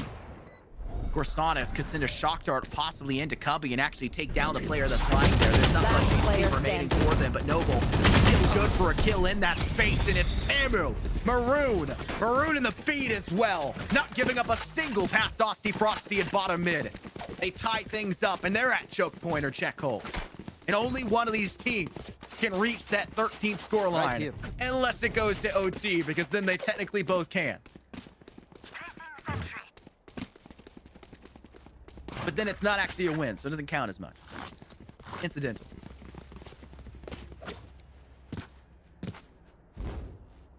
The impact is lost.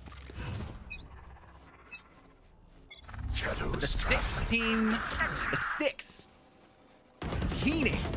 round wins.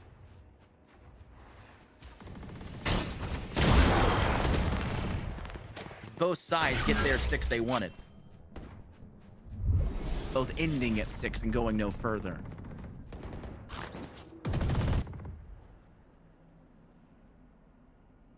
TAMU will have to find a new way for this round. Last one was won purely off the backs of frags. Impactful ones on that B main execute. They found no success anywhere else. As Austin Frosty just claimed space, but couldn't keep it under control. Shadows traveling. They were a huge impact in that first half, and unfortunately have not been as effective as they should have been here in the second. Fragment will try to ward off Glyph, who's holding that effective utility that is that Vandal. But Seikyu knocks and lines up 2 as Spike Nate has the down Blade A. Storm in hand. It's just Joba. The Blade Storm reset 30 thanks seconds to left. that kill. Thanks I to got the the 2 spike. kills. Joba will have to make the decision about how they want to go through this. Door around the corner. Joba, no chance. All 3 were ready to swing that angle, and Nate wanted their 3rd of the round. They will get it. 11-10. UST, the team to move beyond 10 first. Can only be held for 1 round. Turret out. And Austin Frosty is still getting those kills. Still leading the overall kills in this game. My goodness, it doesn't feel that Austin Frosty, when they go down early, I'm not seeing the impact from TAMU elsewhere. And that's a problem that's going to be so darn difficult in a single duelist setup for your initiation. And they have to be aware of that. When Austin goes down, the team lacks oomph. And letting them get damage tagged against them early when they only have a stinger isn't the best way to go about it either, as they now can just jump swing from that side. Dark cover will go out to ward off that B main side. Sent from the A arches instead. Dowie tries to wall bang through, but it won't matter anyways. Glyph gets their 1 before falling, and they'll go for a no command. Popping here, they want this B site. 1 player in the back of Boathouse. They keep them out of defender spawn. They can't hold that angle, but Nobber from long range downtown takes down Corsonics. And the man advantage now back for Texas A&M Maroon. Joba inside B main. Operator ringing out in the distance. No impact found from it. Nowhere to run. The Nanoforms go forward. That's a shot from Joba. Almost had a second. The Hunter's Fury ringing out, but no success at the end. It's the final frag. Nobber with the 4. You need a round from the king, and they rise up to crown themselves here. 11-11 in Texas A&M. Gets what they need to keep themselves alive and stay away from match point in favor of UST.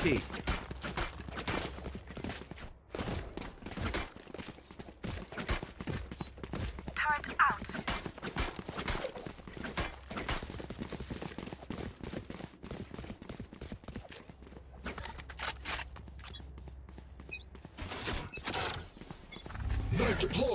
The 0 point gets sent off. Texas A&M.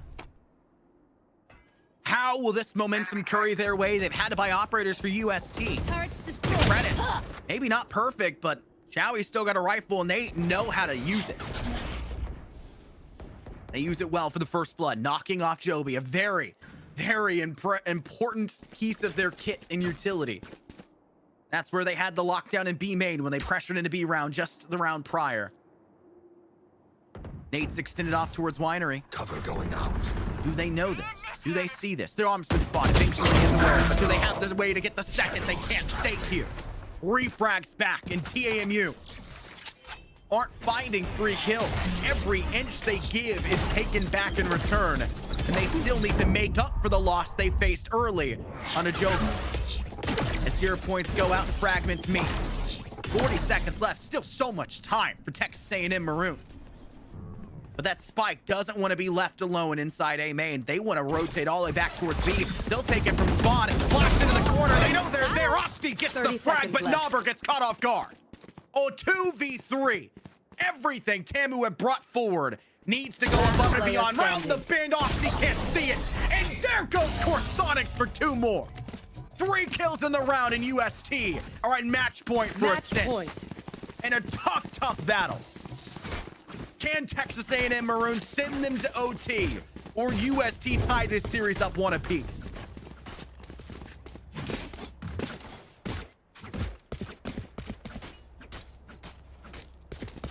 Right here.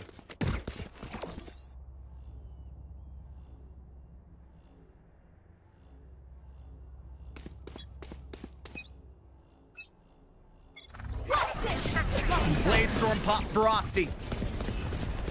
They're feeling the pressure. Paranoia in. Do they have the distance? Did they make it up on Jin? They didn't. Player in the back of sight. Can they see them? They get the damage, but Nate stays alive. Good for Nauber. Placing swarm A grenade. 4v2. Swarm grenade out. As TAMU have the advantage in Grenade out. numbers, and Joba, who survives the initial push this round, Out. takes down Chowie. UST will need to pray that Corsonics can pull off more than just a 3K. They need 4. And though we see that Noble's been damaged, everyone else is lapping in luxury of a full HP kit. And the spray down is here. It's a round 1. An Ascent will in fact go all the way into OT. And we will see a Switching 13th sides. round for both teams, more Overtime. likely than not. That tech is only as good as Right here. As TAMU transitions now into the defense, the side they ended off on a 6 or a 5 round win, technically for their defense. And UST will move back over to the attack where they struggled, need a drop. concluding that side.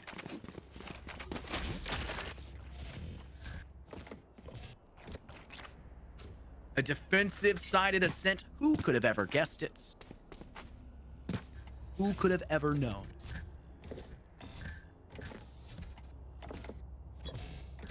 As Osti brings out the boomstick once again. 27 and 18, and looking to cap a couple more targets off at the end of this scope. Osti will drop away from walkway. Force back had the information, still being picked live from this. Nate works in from market. Do they know Joba's in behind the Radiant crates? They have no information to tell them so. Noble getting rushed in by Nate will not matter. It's Osti with the next pickup. Catches yet another, and it's a round 1 for TAMU. Burying once again the UST push, and the defense on Ascent Switching continues sides. to pound Match the rock point. and keep these teams out of these sites. And we've already had such a split 50-50 final 5 rounds, or 6 rounds, I should say, for the true 50-50 of that attacking side for TAMU. To give them a 50-50 shot now for the second round of OT. Is the worst possible scenario you can lie in for UST, but your major bet and you've got to sleep in. Paranoia around the bend, quick aggression, lots of utility. They want to end this fast, and TAMU cannot be gatekept for long as Osti Frosty extends past the nanoswarms. Fragment keeps the damage there. Some go, but Corsonics too good for it. Chowie, 2 more for the nade. Last player standing. And it makes it for a 3rd. This is flawless. As UST will do the same thing we just saw Switching TAMU do. sides. Overtime. Bury all attackers who enter in through B.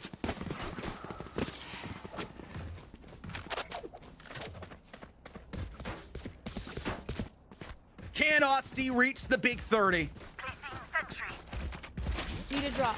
Will Osti reach the big 30 and still not win the map? Would actually be the Placing swarm more grenade. egregious Placing thing swarm to ask.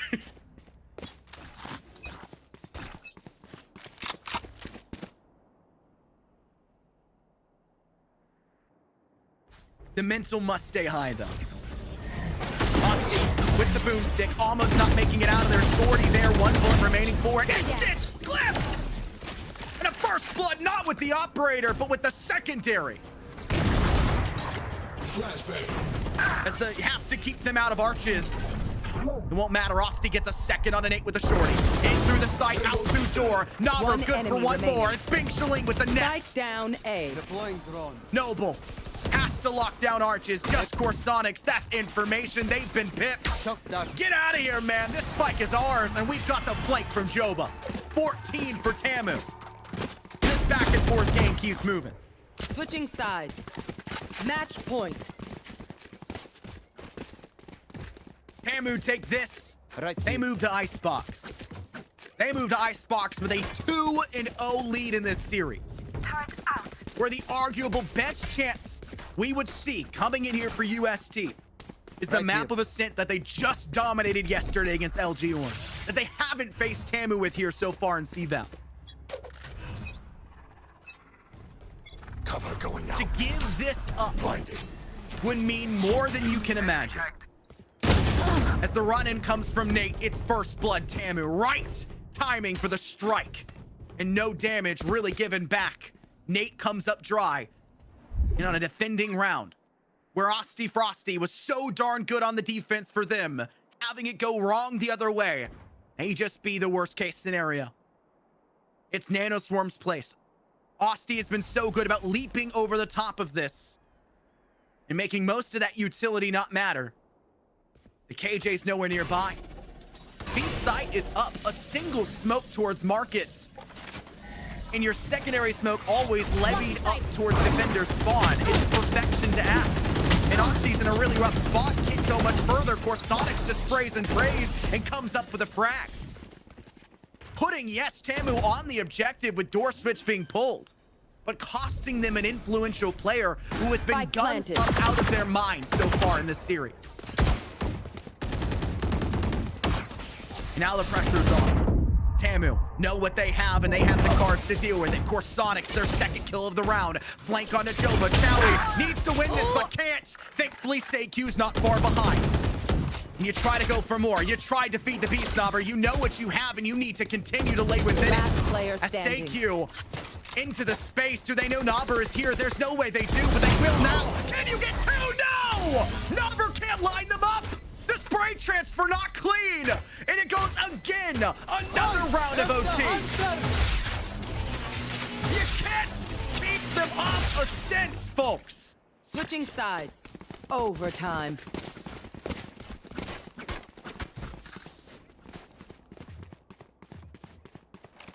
Need a drop. And Osti still thought they were on attack there for a moment. They bought a rifle. Placing sentry. Incorrect. Placing 32 swarm grenade. kills. And you're going to switch off the Placing winning swarm strategy? grenade. You're going to move away from the thing that's given you all the Right success? I won't say all. So much success. Where do you move the boomstick this round? Choice? Bottom mid. Will it work? They've already skirted past your sight lines. It's a tree pressure and a tree push coming in right now for the attack of UST. And they have no way to be gatekept, bar Naber, who's just trying to not be full flashed in the process. That's two players crossing so much intel in through door and out into space. Here. And Bing Shilling's caught off guard out in the opening. That's that Bomb man grenade advantage out. that UST needed in the spike plant. And flank watch is here. And denial is clean. Can Joba find anything? Be hard pressed to do so. As Osti Frosty with no rifle in their hand will need to get an operator shot in a space that's really difficult to do so. Joba can't get the kill. Naber instead has to do it on sight. Operator from back in space. It's down below. They can't get much more. Last Will this player be the first standing. USC attacking round win in OT? It will be. 4 players. They just needed to get spiked down. And there was no way for TAMU to take it. Switching sides. And they have looked Match point. nigh unstoppable on the defense here in OT so far. And TAMU has to win to keep Right Ascent here. rolling for another full round of OT.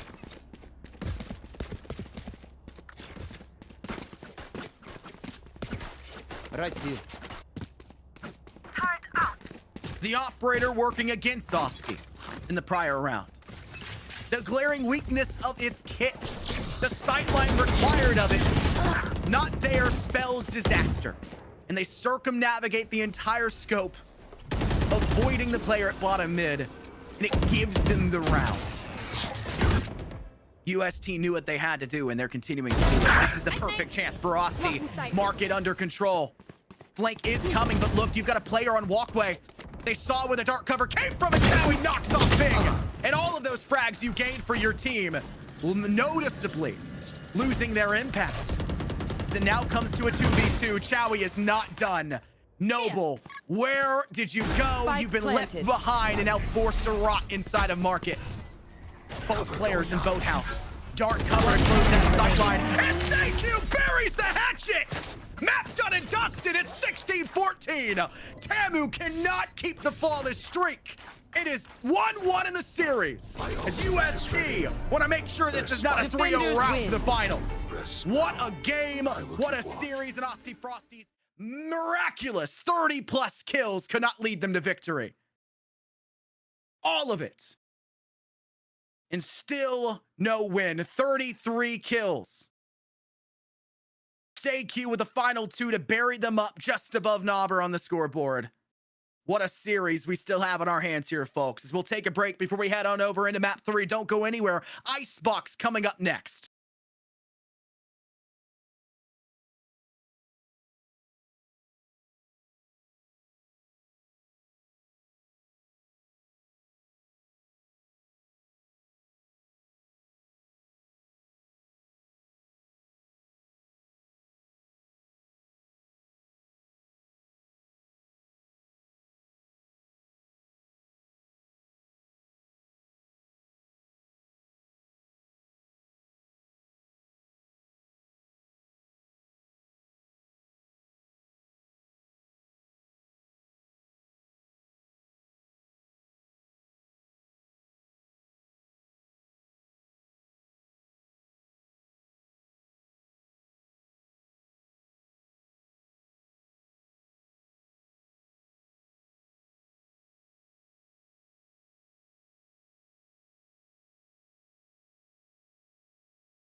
We saw an unbelievable icebox come out from UST just yesterday, where they almost took a loss against LG Orange, facing off against one of the best we've seen a single player do an absolute rip through on the deadlock. And somehow, some way, LG Orange still come away losing that one. But everything that was attempted for them. The new lineup comes forward with new possibilities. And this is a pretty darn different one for them to face off against, as there is no deadlock here. Nate over on the Reyna. Glyph on that Harbor we saw used so effectively just yesterday. And Corsonic's back on that Gecko. The opposing side of A&M.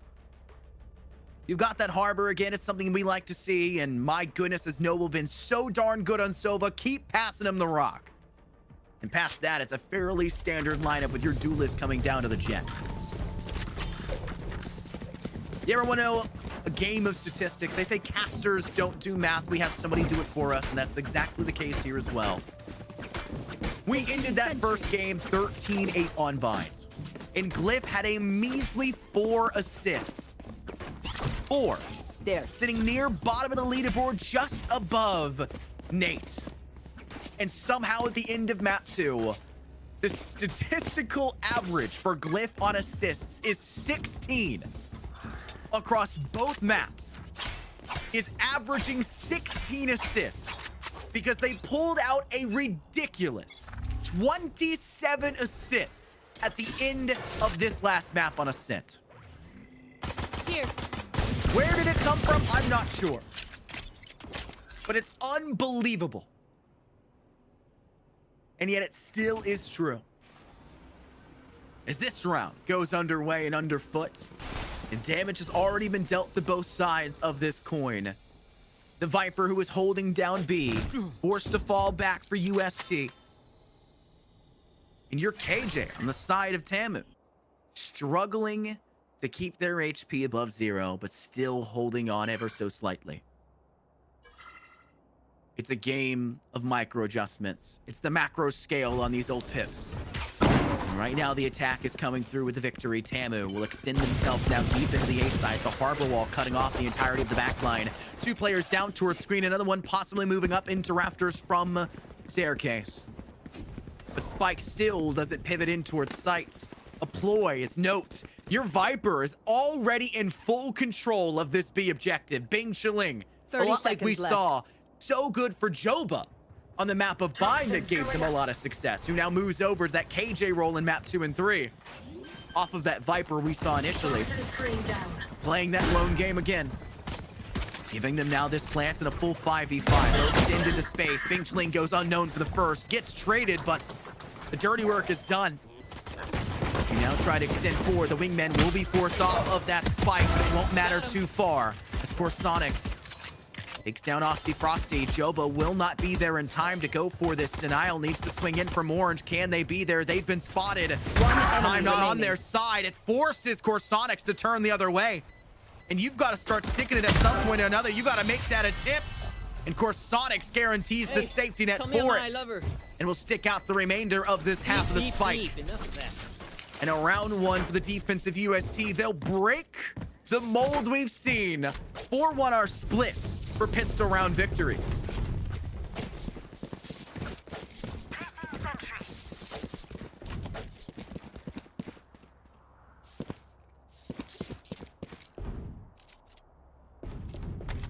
An Icebox ices out the team that is TAMU early. But they want to commit. Look at this build. Look at this lineup. They may have lost the first round, but they have not lost hopes. All stingers all day, baby, as 4 rush up through belts. Take control of Nest. Take control of this A main area.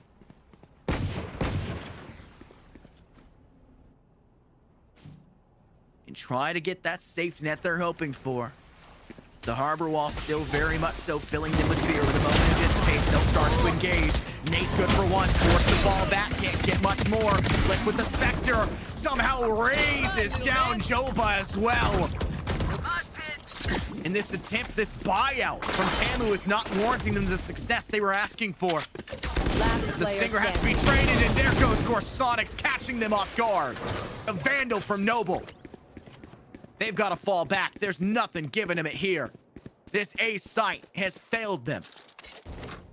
And they'll throw it out of spawn. They don't want to hand it over for free at the very least. They'll come back into this engagement and try to grab something, but this round is almost guaranteed to be over at this rate.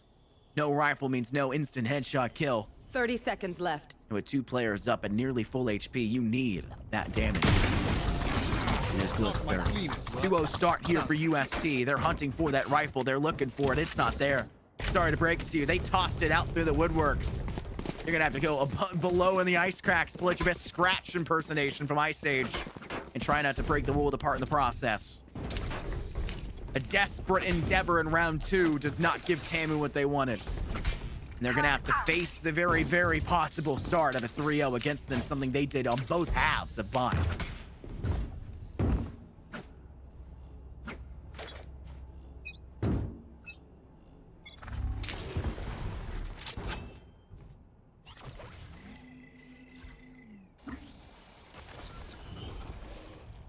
As a fallback plan must be put forward. The ult pip collected, the macro game of the ult economy coming into play.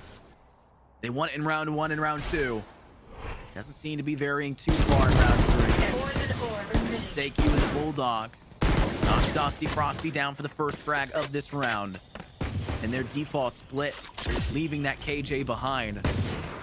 Need to be quickly changed.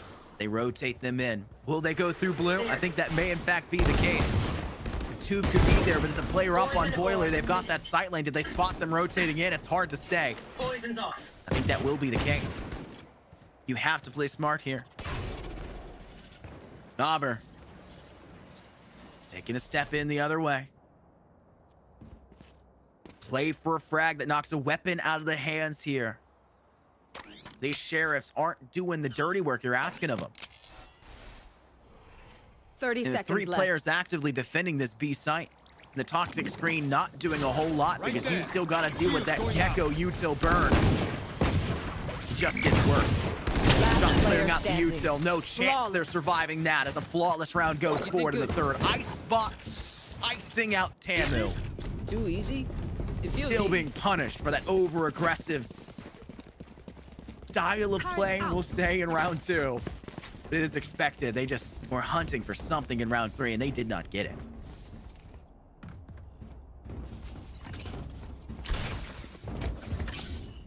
There. Right there. The credit's easily there as well. Not losing a single weapon the round prior. Still holding on to the half they had in round 2.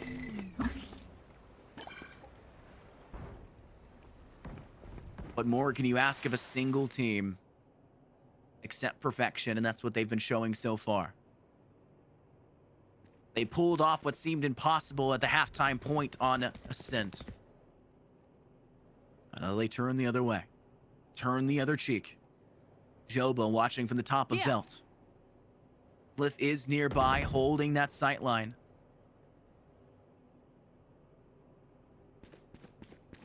I The suggest team you just move. needs to close that space.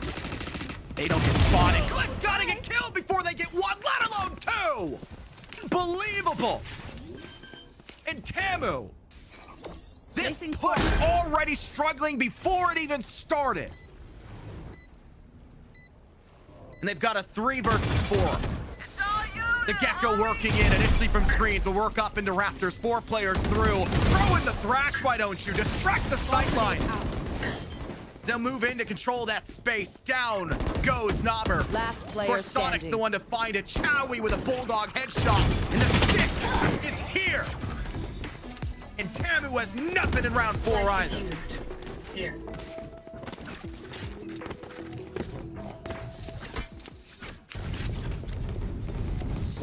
So much impact lost early. Placing sentry. So much momentum, which has been the end-all be-all in our last map on Ascent.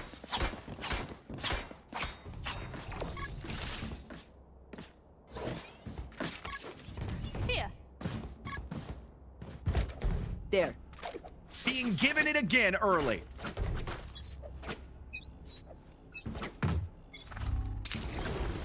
And I don't see why you're buying two rifles here, Tammy. A Vandal and a Guardian. For your top and bottom frag. Nate will go in, get their kill, and then dissipate out. No need to extend there. Noble does at least good enough to get one more back in return. There goes the harbor wall. Keep them back, keep them steady, keep them honest. As the ult hit the macro game, TAMU's still trying to win this, and they've been reasonably just at doing so.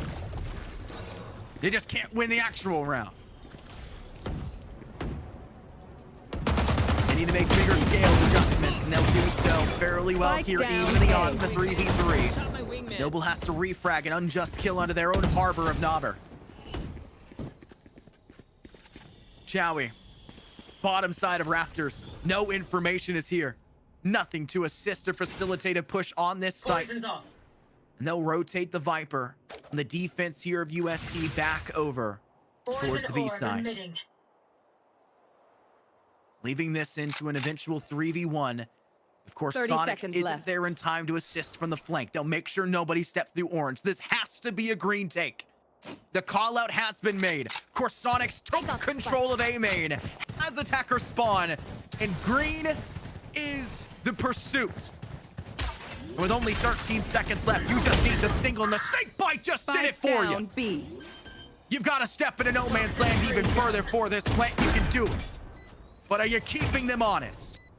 Here comes Last player Sonics. standing. Sees the one player on site. Bing Chilling now back behind yellow crate.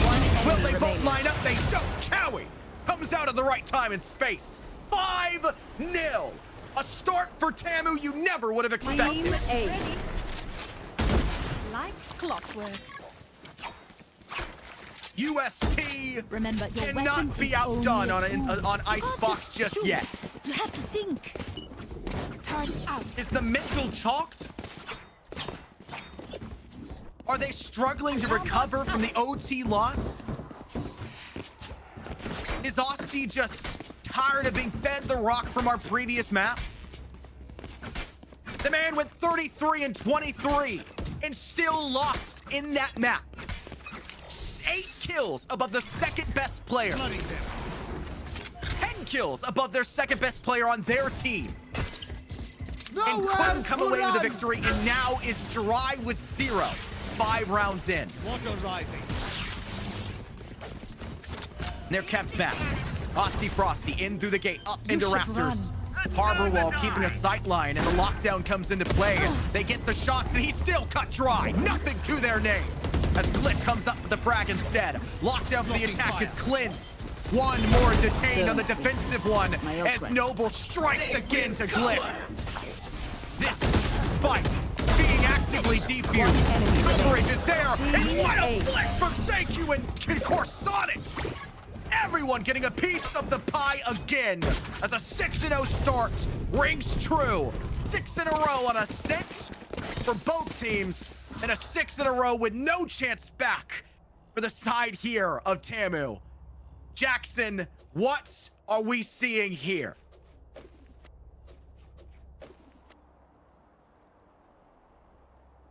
He's not here yet. Here.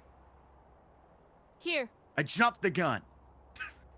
Scott, definitely not what we expected to see from these two teams. I mean, they just went into overtime. You're not expecting a 6-0 start like this. I mean, these teams have been evenly matched all day long. And perhaps maybe there's just a lack of preparation for Icebox. But this is map 3. You need to prepare for this, Scott. I don't know what I'm seeing here. Map 3, Team A's pick as well. Yeah. And Team A here is TAMU. TAMU chose this map as our third. They could have opted to go into it later. Could have said, oh, we'll want to do Sunset or Lotus first. But no, they wanted to send. And the craziest part about this is, Jackson, they opted for this over Lotus when they faced this exact team on Lotus and beat them 13-1. They just wanted to challenge themselves Placing today. alarm bot. You know, they chose Unbelievable. grand finals to be the time to test themselves on a new map. I respect that. The fact of the matter is, I'm also confused why UST didn't opt to ban Lotus. I guess they didn't need to. Placing swarm They knew grenade. something we didn't. They lose on Bind and Lotus. 13-8 on Bind, 13-1 on Lotus. And they don't ban either of those. They can't, honestly. I mean, they were the losers bracket side. But Yeah. it's still crazy to me that you wouldn't try to get that out early at least or something. I don't know. It's above my shoulders. It's above my pay grade, I think, here. As both sides get a frag to start off this round. Yeah, it looks like it's going to be an aggressive B push here. Immediately stopped, but Austin Frosty would be able to recover a Vandal. Meanwhile, trades being happening on mid now. So numbers are still even, despite this being an eco round for TAMU. More aggression coming out from Seikyu. Nate has the longer range angle down through green long from the back side of yellow crate, but still have too many questions that need to be answered, and B side doesn't seem to be the place to do so right now for TAMU. They want to rotate back over towards A, where there's only one active defender in this space, and by virtue of that, should be an easier way for him to gauge the objective, especially if you put in the Viper's Spike pit. down A. Unfortunately, 30 the Viper's seconds pit left. doesn't get you the kill onto this player, and their Nano Swarm knocks down Noble, meaning this will be a man advantage for the retake again, until Austin Frosty has something to say about it. Bing Chiling wanted to get this plant down, feeling pressure, not wanting to be pushed. Nate drops player into it, standing. gets taken One down, enemy but remaining. Seikyu Down refrags. A. 1 I got HP spike. for 10 seconds Seikyu, left. so they can play for this spike, and Austin is aware of that. They want to hunt for the kill, they must. Seikyu, swing this, and won't get the kill, Austin! Headshot gets it, and it's a first round win for TAMU. Bing Chillin', Austin Frosty, the ice cream bros of TAMU. They somehow closed that out with a miraculous finish from Austin Frosty. I don't even believe that happened, Scott. I mean, that shouldn't have happened. It looked like Seikyu had got the kill, or he didn't get off the plant in time, but man, it's a matter of milliseconds. Austin Frosty was that out. Get them, Reyna. This is a player that was 0 kills in 5 rounds, despite going 33 kills the map prior. Alarm bot Expecting them to clutch up in a round like that wasn't expected. Was not there. But they're finally starting to feel themselves, and maybe momentum is starting to fall in favor of Austin more specifically. It may not matter, though. A Viper's Pit's placed down. This one I don't think is wide enough here, Jackson. I mean, feel free to correct me if I'm wrong, but that doesn't seem a wide enough Viper's Pit to keep them out of B and out through yellow. Seikyu also just not peeking. That means they have full control over that side of the B site, and it just becomes a firefight to get around the bend, and that toxic screen gives them the safe space to do that. Yeah, I'm questioning that Viper's Pit a little bit. I feel like it should have been ahead a little more, but the execution is going to come off of that reckoning. Austin Frosty will get traded out, but Nabber finds one in return as well. He should get the plant down, but Nabber's got to try and get out of there alive. He does on a cheeky angle there, Scott. Lip will have to hold strong. Places the dome down, can eat a couple shots, but can't eat much. Now he needs to help them out. Glyph has to get aggressive, feeling the pressure from the Nano Swarm and Shock Dart. An even 3-on-3, no flank coming in from behind. And there's still so much utility, still feels like on the board for the assault here of TAMU. Last Wall player cuts sightlines standing. even further. Joba gets Glyph, and Chowie gets rinsed by Bing Chiling. It's just Nate with 24 HP. Your best bet's knock a weapon out of their hands, and you aren't even capable of that. A second now for TAMU, as they will somehow, some way, go from a 6-0 start against them to finding 2 very good rounds in a row. placing sentry. And I think that's more of a misplay coming out from Seikyu there. I think they gave him too much space to work with, working onto that yellow angle. And then they had the reckoning to just collapse on both of those players. And that's not something that you want to have to deal with when you commit a Viper's Pit. You want to control most of the choke so that they have to utilize utility to go through that. They just shift walked for free. Get out of my way. When you know that you have that safe space to try to take control over, you're gonna use it. I think in the active piece, that utility, especially the way that Viper's Pit has kind of changed for the way that it expands, right, and the distance that it can do, little things like that are big mistakes that add up. We had a bad one in the first map of Bind, where a Viper's Pit was popped on accident, and it should have happened. We had a bad Viper's Pit in the later stages of that map as well. They just didn't really cover the space Spike they down, expected B. it. But now we've seen another one here. And speaking of bad, this attempted push through B looking quite bad if you're a TAMU fan, as that spikes down in an angle you really didn't want it to be in. And that's 2 players you've lost on this push. And honestly, I like the idea of that. They dove into the cloudburst. They tried to utilize the recon dart to have that execution, but unfortunately we're just unable to land the shots. SAQ also hit a nasty 180. On the other side of the map, we do see a lurk pick coming out from the side of Nabber. And now the numbers are just a 2v5 between Noble. Last player But standing. Noble fights too. He's able to bring the numbers down, but unable to finish out. Zowie somehow able to close that, and they maintain their lead in Phronosis. Oof. Still keeping it up. They've not only guaranteed an even half here, Jackson, but they've guaranteed a positive half, reaching that 7th stats, the 7th round statistic. Placing alarm bot. They can make sure that they continue to bury this one even further with 2 ultimates on the board. If you've got a Reckoning to deal with in the first place, you combo that with a Thrash, and you've got everything you could possibly ask for to push TAMU off of an objective. We saw that Thrash come in maybe, what, 5 rounds ago? So it's been charged up since then, and it was really coming off the fact that Corsonics has been him, has been getting these kills, and is playing almost the macro game that TAMU were fighting for early in this map, really going for those ult pips. And maybe they get a little overzealous in this round, fighting in towards the pip on A and just biting the bullet quite literally to the frostbite. For this execution, Right here. they were able to find a pick onto one player, so they have the numbers advantage. Reckoning from the defense is going to come out. They got to drop the plant. And they swarm them up to stage. I can't even see anything. Look at all the utility, guys. So much of the fact that I don't people of Viper with a hard bird on this map. It just gets worse. Both teams are opting for the same exact 2 sidelines and out. You see the utility. It just gets worse. And all of it's static right now on this A side. Planting down now. Coming up ready to be. Got a single light still now. He's something to say about it. Number will get got it around the back on Liv and Chowie all by themselves. He's picking out of a molehill, and it's at least good for their 2nd round. But the 3rd will lose him, and the 3rd round will fall in favor of TAMU. I like what they were attempting there, UST. They were trying to prevent the plant with the Reckoning. Utilizing a huge ultimate like that and not regaining that space, I think that was their mistake. They weren't able to push back all this utility. Probably weren't able to. They didn't have an hour online on their side, actually. They're missing a Sova, so that's where that weakness comes. You have all of this utility that's popping out, but you don't have that radar, that wall hack that Sova can provide. Yes, Gecko is nice because he can defuse, but without sight lines, Gecko's not as useful as Sova. You have a big lack, right? You're finding some trouble here. Poison's off. You gotta make up for that shortcoming. SAQ, jump peeks around the corner, knows that there are players there, but really nothing else past that. You're in an eco round, there's not much you can do. Osty Frosty with that first blood. And Glyph is waiting. Maybe hoping something continues to come out through green, but that will not be the case. The team is rotated away from B. They're now heading on over towards the A side, Jackson, and they're going to meet into the face of Nate, who does take down Nobber Spike down up on A. belt. But it's a short-lived victory as the team can now move in towards the A site, but they're a little bit too slow to do so. And they're going to use a lockdown and a thrifty round because they respect that UST have been so darn good about these ecos and thrifties, both in Ascent and on Bond.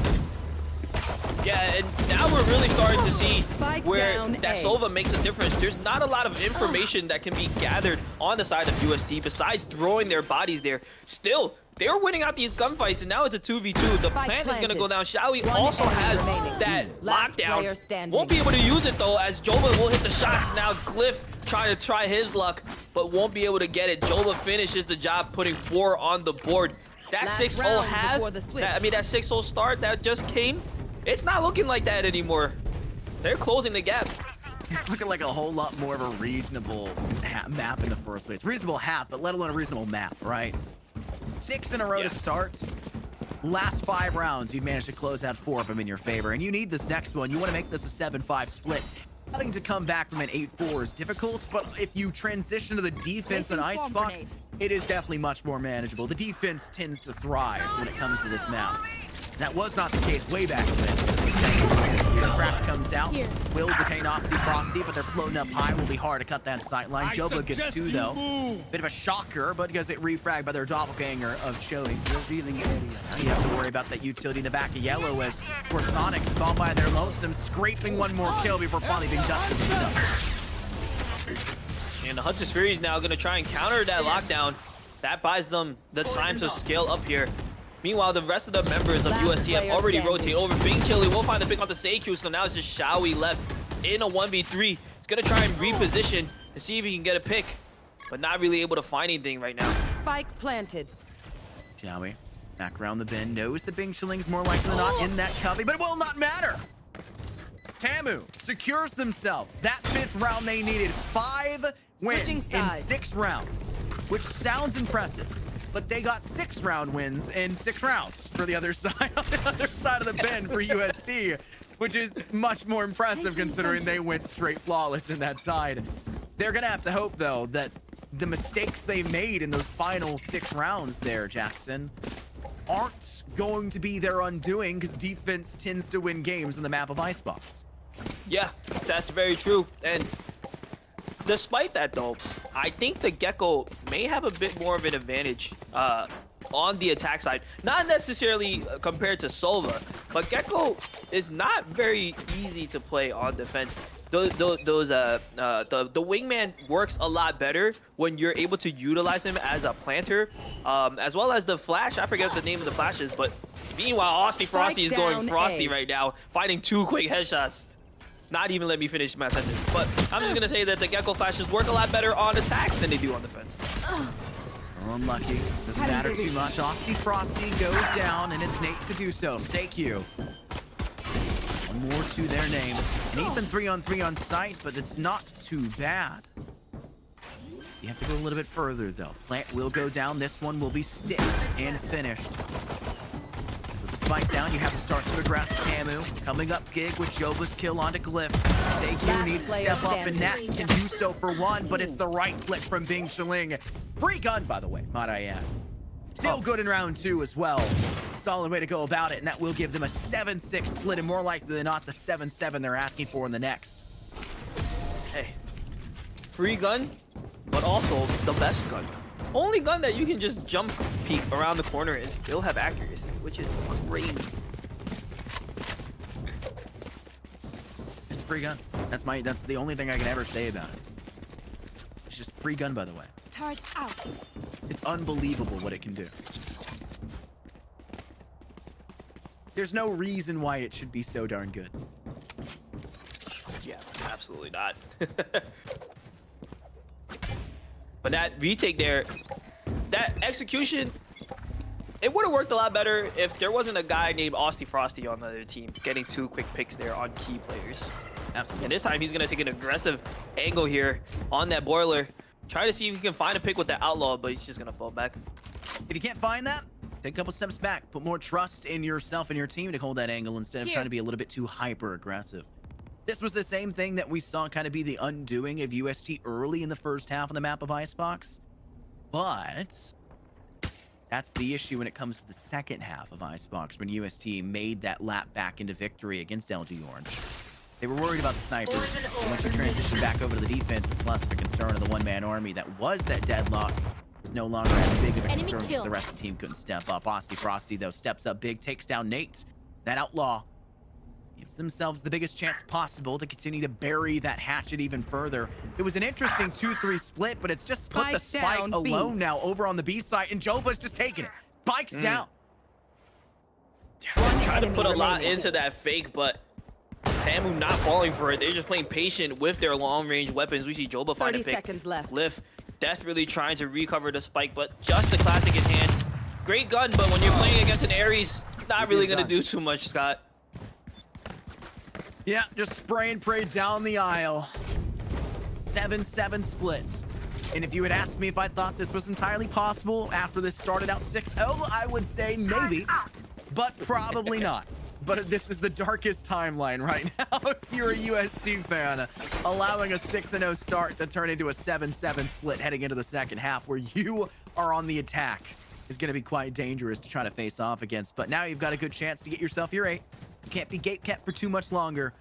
And Austin Frosty has a lot of weight on their shoulders to make this outlaw first kill go their way. But he can't fire too fast with it, which means they can peek once, get hit, and then fall back and just, you know, stay alive to push another site. Here. Meanwhile, UST looking to hit towards that A area once again. This time not really opting to fake it though. They realized they had the gun advantage. They might as well stick together to try and prevent any conversions from the other side. The harbor wall is going to come out to try and close these sight lines. And Noble's going to try and find some cheeky damage with shock darts, but won't be able to get anything. Keep in mind, this is a bonus round for TAMU. So they really don't need to win as long as they take a bunch of weapons with them. But winning would be nice. Frosty, who was initially holding on B from yellow, will fall back more so towards defender side spawn and rotate up into rafters. The attack has panned out quite well, but it's still mostly going over towards TAMU as time in the battle of attrition will ring true for One the enemy remaining. most victorious you can. The issue is you had only an outlaw there in the corner of the Spike site, and they planted. had to reload, giving that man advantage back over, and you had an isolated player. Bing Chiling just says, yeah, this may not be the best odds for me, but are you really going to opt to save a Spectre right now, Big Chiling? You might as well play for an exit frag. You might as well have started to head back towards the attacker's spawn and played for them to execute. I don't know why they've opted to go still in from this side. I guess they KD know player. what they're doing. KD player? Is that what it is? Is that what you think? Yeah, No, they're KD going to die player. to Spike anyways, right? There'd be no reason to hold on to it. Sure. Save Maybe the he'll get a KD pick. either way. It is what it is. SAQ knows best. 3 kills in that round, and yeah, as expected, they're gonna get that 3rd round win with the rifles. The best thing you're hoping for is to knock 2, hopefully 3 rifles out of their hands to make this next round more manageable, and they just didn't really do what they wanted. It was enough, I guess. And now, though, here comes the interesting philosophy for Aussie Frosty to bring in an operator against double controller. I don't know. I couldn't see anything those previous rounds, but maybe Frosty can. Maybe. Utility out around the bin. Bing Chaling's just gonna spray down this line as the cascade goes off towards them. Chaline has the free space to fall back, and this is the macro game that we saw TAMU taking advantage of in the first 6 rounds because they couldn't find any actual gameplay in the first 6 rounds going their way. Just fighting for the ult dips. Try to get those online. Start to get some ultimates working in your favor, and we get that working in any way, in any capacity. But we actually have kills falling their way instead. This goes in, your Harbor's off the board, and you've got that man advantage. It's just the boomstick from Aussie Frosty puts things back in an even affair. Wow, that was nerves of steel there. After Dabber got dropped, he still opted to stay there with the operator and found the pick. Unfortunately, though, he won't be able to get away to the site. Noble in a questionable Spike down position, A. still somehow finds one, but that's all he'll get. Bing Chillin once again finds themselves in a Spike 1v3, planted. but with a little bit better of a weapon, Scott. A little bit, Jax. Whole lot more. This one you could really opt to save and probably be fine. Here. They're gonna go get the operator. That's actually a much smarter choice. Grab that operator, take it out of there. Aussie Frosty's gonna want it, right? There's no reason not to do so. Poison orb emitting. Could have Much better maybe weapon. fought for that space if you were UST, really, because you know the operator was in play. You should have fought for that space in the first place in a 3v1. You can go ahead and push forward, but I don't know. Yeah, but how threatening is the operator, though, when you have double controller? Very. It's the first blood you're concerned with. True. The refract you're concerned with, which is what the problem in this round. It was the outlaw that was giving them the first bloods in the round prior. It's kind of like on Ascent. We saw the operator be such an effective force coming out for Frosty as well because of the first bloods. Retakes, it was awful. It was terrible. Didn't see us, like, we saw maybe one successful retake where the operator actually had good impact in the retake. Every other time was basically just it getting first bloods, second bloods, and holding angles. It's going to be the same exact thing here. It's your first blood. It's your way to keep the gate. It's when they're having to peek for information, you're punishing them for those. And you're basically saying, if you're going to come to a site, you're going to need to throw up all of your coves, you're going to throw up all of your cascades, you're going to need to throw up the toxic screen, everything, before you come forward, because I'm going to punish you if you don't. That's true. And we did mention that UST does have to put bodies on the line to get information. And you saw that there. Had to jump peek that. Almost got taken out by that boomstick. Aussie Frosty now has the Blaze Storm in hand. Will get spotted out by the sentry turret. Placing swarm found them. Killed my bot. Dump out the util, fall back a little bit further. Swarm Default grenade plant out. spot is available.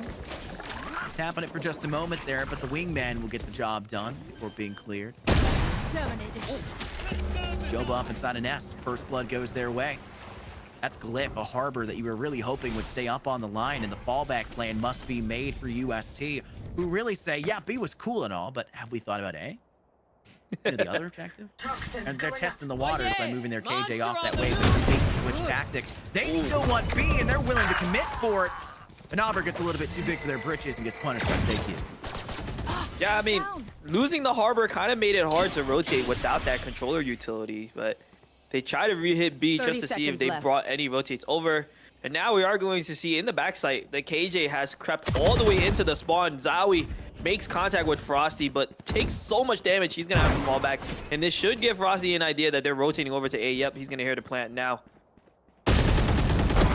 Okay, Got thank the you. spike Free gun, by the way. planted. Free gun, by the way. Better than a rifle. Free gun, by the way. Third kill for Joba here in this round. A different play style with the operator to give them that leeway. Welcome 2 blades to left here for my Frosty. world. Frosty doesn't have a weapon past that Viper's pit, of all things.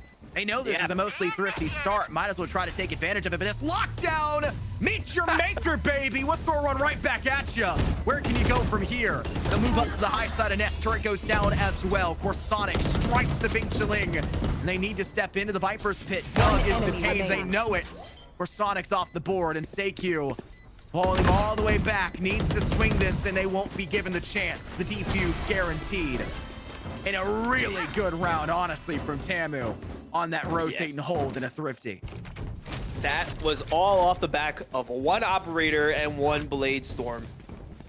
And a lockdown. I mean, Joba got that lockdown that round. They didn't have it, but they got 3 picks, able to utilize that lockdown to win out the round. Big round coming out for TAMU there. Also drew out the Viper's pit as well. So all in all, it was a thrifty, but on top of that, there's so much more implications of the ultimate economy that they are now, I think, in the lead. Yeah. It's you got to play so early for it, and if you don't, you can get punished. And same way, you can also get ult pips by just getting kills. And I think that's kind of like what we're seeing one of these teams opt to go for more over the other. Have to see if that continues to hold true. Osty Frosty in the back line with the operator once again holding just below Rafter's side. Here. Interesting split. Initial pressure off towards A main. They didn't really like the option of it, so they'll pivot more so for a B-sided take. 2 players in through green and 3 with the option through blue. More likely than not, they'll put 1 up through tube and send 2 down below in green. That will be the case. The harbor goes up into tube. You just love it when you say something and it comes true immediately after the fact here, Jax. It just makes you feel so validated. But you're gonna need to feel a lot more than validated. You're gonna need to find some kills in your favor. The wingman goes down to go for the Chiling, what a play! He gets both of them down on site, and Joba cleans up house for the remainder. 2 versus 5, and Big Chiling buries them so quick there was no chance. Man, he was just hiding in that poison orb the entire time. And TAMU comes up with a flawless round, finally equalizing on the score. And all of that off the back of Bing Chiling. And now he has his Viper's pit. And I'm pretty sure UST has to force a equal round into this. Yeah, they don't have enough money for this equalizing round. So we could see TAMU just pull away with the lead right now. Oh, and it's already a 1-1 series. It truly does not matter who takes this map. This is going to exit 2-1. A 4th map is guaranteed. But it's momentum, Jackson, that matters. It's what you have going into the next. And we saw how important momentum was here. Because you step into this map for TAMU on a 6-round dry spell. You can't let the same thing occur. You need to take a victory here because you can't try to come back so much every single time. Osty Frosty first blood. There's that operator strike ringing true. And Knobber takes the secondary player and belt with him. And it just Spike gets down A. worse. 1 kill. Last The opposing player side. standing. And it looks like that may be it as Noble takes down Nate and then takes down the final Chowie as well. And that's what you would expect on this equal round. I didn't see any ultimates being utilized on the side of UST. Probably trying to save that lockdown for when they have their weapons, but that allows TAMU to pull ahead with the lead right now. They were down 0-6, ladies and gentlemen. They're the ones up top right now with the chance to pull ahead even further. Look at the difference in economy right now. Placing swarm They're grenade. padding the credits, dude. They've been dominating the second half. They've looked indomitable in the first place, but they've been dominating the second half. It's that momentum, right? Even if it goes a little bit back and forth, the rounds they've been winning is 4 or 5 players remaining, Jackson. Yeah. That means you're only having to spend 4,000 credits total across the whole team heading into the next round. They're their economy is that it's so static. It seems impossible. We don't get a lot of credits for an operator kill, sure, but it doesn't matter. Austin Frosty's getting 2 or 3 of them in a round. And they don't have to rebuy the op. He's holding like 9K right now anyway. Even if he loses the op, The he could wallet reinvest can't it hold back into anymore. it. What is he to do? It's bursting at the loot box. seams. Toxins going up. I suggest you move. Imagine there goes kills. Glyph gets one. Jova has to refrag it. Austin Frosty with just a classic free gun, by the way. Able to sneak up behind Seikyu. And they'll even pivot in through green. They catch Corsonic off guard here. This could be a kill One too. enemy Go straight to the remaining. right there. Please. Oh man! How did that happen? The timing on that is just unfortunate. Going out for the side of Corsonic, he almost had the kill too. That would have changed that round completely. And so far, it is the operator that's making the huge difference. I mean, they just don't have the initiation utility that's necessary to push Austin Frosty back. He's able to just hard scope the entire round if he wants to. Here. Oh. 4 rounds in a row now, and the credits continue to stack up. And this is one where you'd say, okay, maybe be thrifty a little bit. If you're on the attack, you're gonna look at them no matter what they're getting to 12, right? You want to stop them from getting there, and so you feel like you have to force up a little bit. Austin Frosty knows he's got 2 players inside, or sorry, just 1 inside of them. And Alpha wants to make sure they can get something, but it is complete dry spell for TAMU here. Bomb grenade yeah. out. 3 players dead. This is a bad start. Joba, he's got to try to make something Last work here player because he is in a standing. 1vx right now. Big chilling a little late on that rotate. Spike planted. Come on, man. You guys have max money. You could take some eco damage, Bing. You could take a few guns here. You don't have to save this. There's no need to save it anyways. They have like 7k apiece on average. Flawless.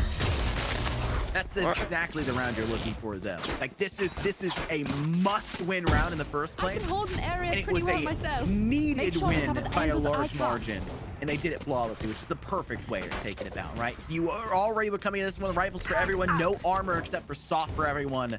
I bet you didn't even have all of your utility for 1 or 2 players. It was dire Call it my straits. boss. You Out had of to win by a practice. large margin. You do it in the largest you possibly can. But it's not large enough considering that you kind of gave up way too many wins in the first place in a dominant way the other way. So they're just going to buy up the same thing here for not just this next round, but also the round after that, and very well could do the round after that as well. And I like this early aggression onto that A main angle, allowing Nabber to get that reckoning. Austin Frosty is just too good right now with that op. I think they need to play it a little more slow like they did before to try and sneak up on him. Thrasher won't be able to find anything right now, and already they're at a numbers disadvantage. But they do have control of the site. Nate able to find the gap and sneaks right through, but he's got to get out of there. Gets tagged up by the op, but somehow stays alive. The overheal. The overheal keeps them alive by literally 1 HP. Our spike is down. The That's extra all you armor need. on Down top. A. Fire.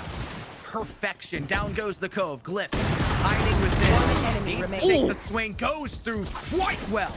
What a rise. And it's a 2v1 now. And once again, look who's the last remaining player. The side of TAMU, it's Bing Shilling. Man, he used Holding his down Viper this side Spit. alone. Yeah, they on did. the They other used it side. alone on B. Spike planted. Collectively, Might there's have been, 80 HP remaining for the 2 players that are on UST.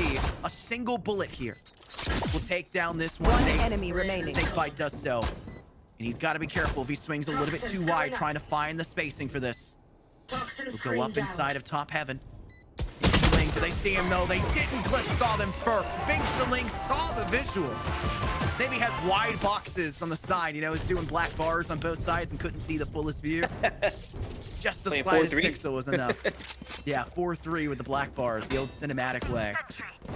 That ties this game up 11-11, and here's that buy I mentioned. You still had so many credits. You can put an operator back in Austin Frosty's hand with armor, with kit, and still have an extra 1,400 credits. Yeah. And that round, even though they lost that first death to the operator, immediately they slowed it down and waited for their controller utility to recharge, so they were able to continue to sneak up on those angles. Mr. Nate had to be the hero there, finding that gap in that defense and getting those picks.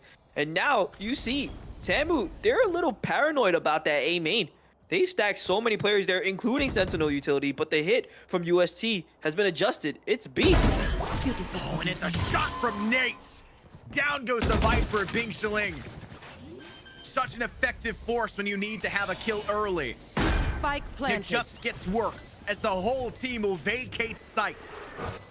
Think about it. The Gecko utility can keep them off Spike in the first place. The Viper has the stake bite at range, and you've got a Harbor on top to wall off sight lines to guarantee that they have to stick it within your sight line. There's no one else who can hold it. This is as good as you can ask for in a post-plant scenario, but you have to get these kills. And they have to escape unsafely to do so. Osty Frosty swings forward, using it like a shotgun. Doesn't trade for the Vandal. Instead goes up the blade throw afterwards and goes down. Just Jova catches one. Headshot shots Jova. My God, it's Chowie instead. 12 UST. Match point on Icebox. point. They hold on to get there first. And this has been a back and forth game despite how it started, but with hard fought, we do see UST back in that advantaged position. They had one match point here to try and close it out before they go into another overtime, Scott. I mean, these players' mentals are certainly tougher than mine because I'm tired just watching this. You haven't even been here the whole time.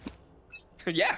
You've been in a 3-0 route. You just took you got the easy one. You went straight through. They were done. They didn't want to go past to a fourth map. I had to go through five rounds of OT. It's 5 full rounds of OT. Whatever it was a lot. It was ridiculous. I had made the joke earlier that, you know, only one of these teams is going to see the 13th round, and then I was like, unless there's OT, but that would be, you know, incidentals. You know, that would never happen, and then it did. Yeah. So. Yeah, but you see, like, UST had done so much slamming on A that TAMU was just so paranoid about it. They stacked so many resources, and they just leave Bing chilling by themselves. You should Meanwhile, run. UST has just lurked all the way up here for free. They didn't have to expend any utility. 3 ults as well. The Empress from Nate. The full overheal, the armor on top. It's icing to the proverbial cake. Put in the Viper's pits.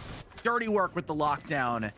A near impossible scenario to come back from now for TAMU. They have to hope that Sunset can be better. They take SAQ. It's a shock dart from the tag damage. The Viper's pit's gone. No shot. That evens up the man advantage. A lucky break by taking down the Viper there, but you can't get the kills elsewhere. Corsonic's Cliff good for one. Corsonic's maybe fell, but Last Cliff player still up. standing. Nate back into the action. Bing Shiling always the last alone and left Attackers alone. win. So close out and secure the round. 13-11. Your Icebox scoreline and UST, who couldn't take a single map off TAMU in their first showcase in the beginning of this winner's brackets, dropping them to the losers brackets, is now down a map against them. 2-1 on the comeback. Perfection UST.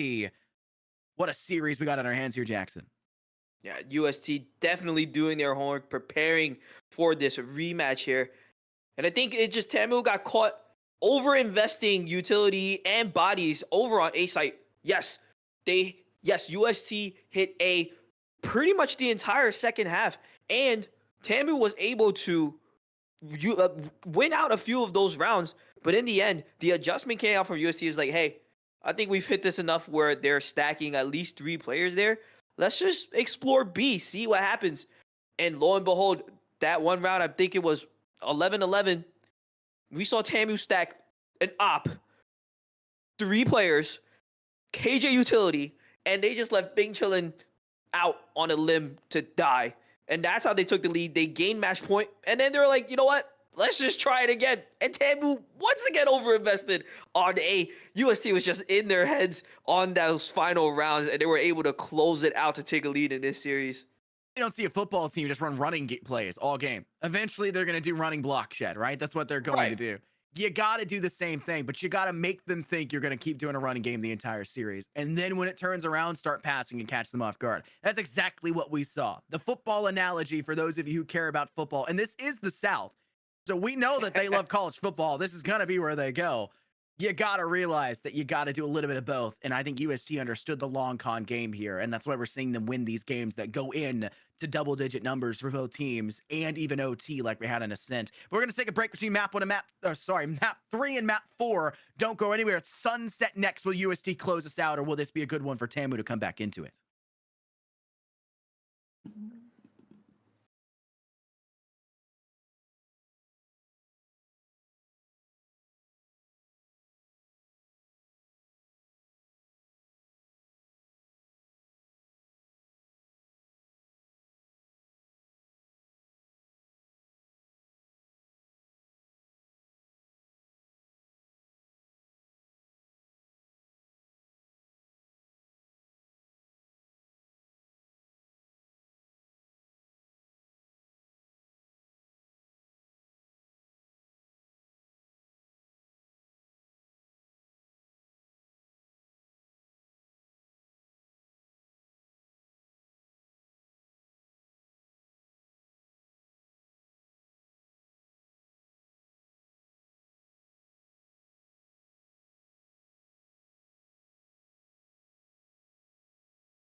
highlight map of Ascent. We've seen the dusty dunes of Bind, and we've seen the frigid winters of Icebox, Jackson. And now we're back to lapping the limelight of luxury on the warm Verado that is Sunset. And a map that you don't see too often, and a map that is, I would say, overshadowed by its better cousin that is Lotus by most teams.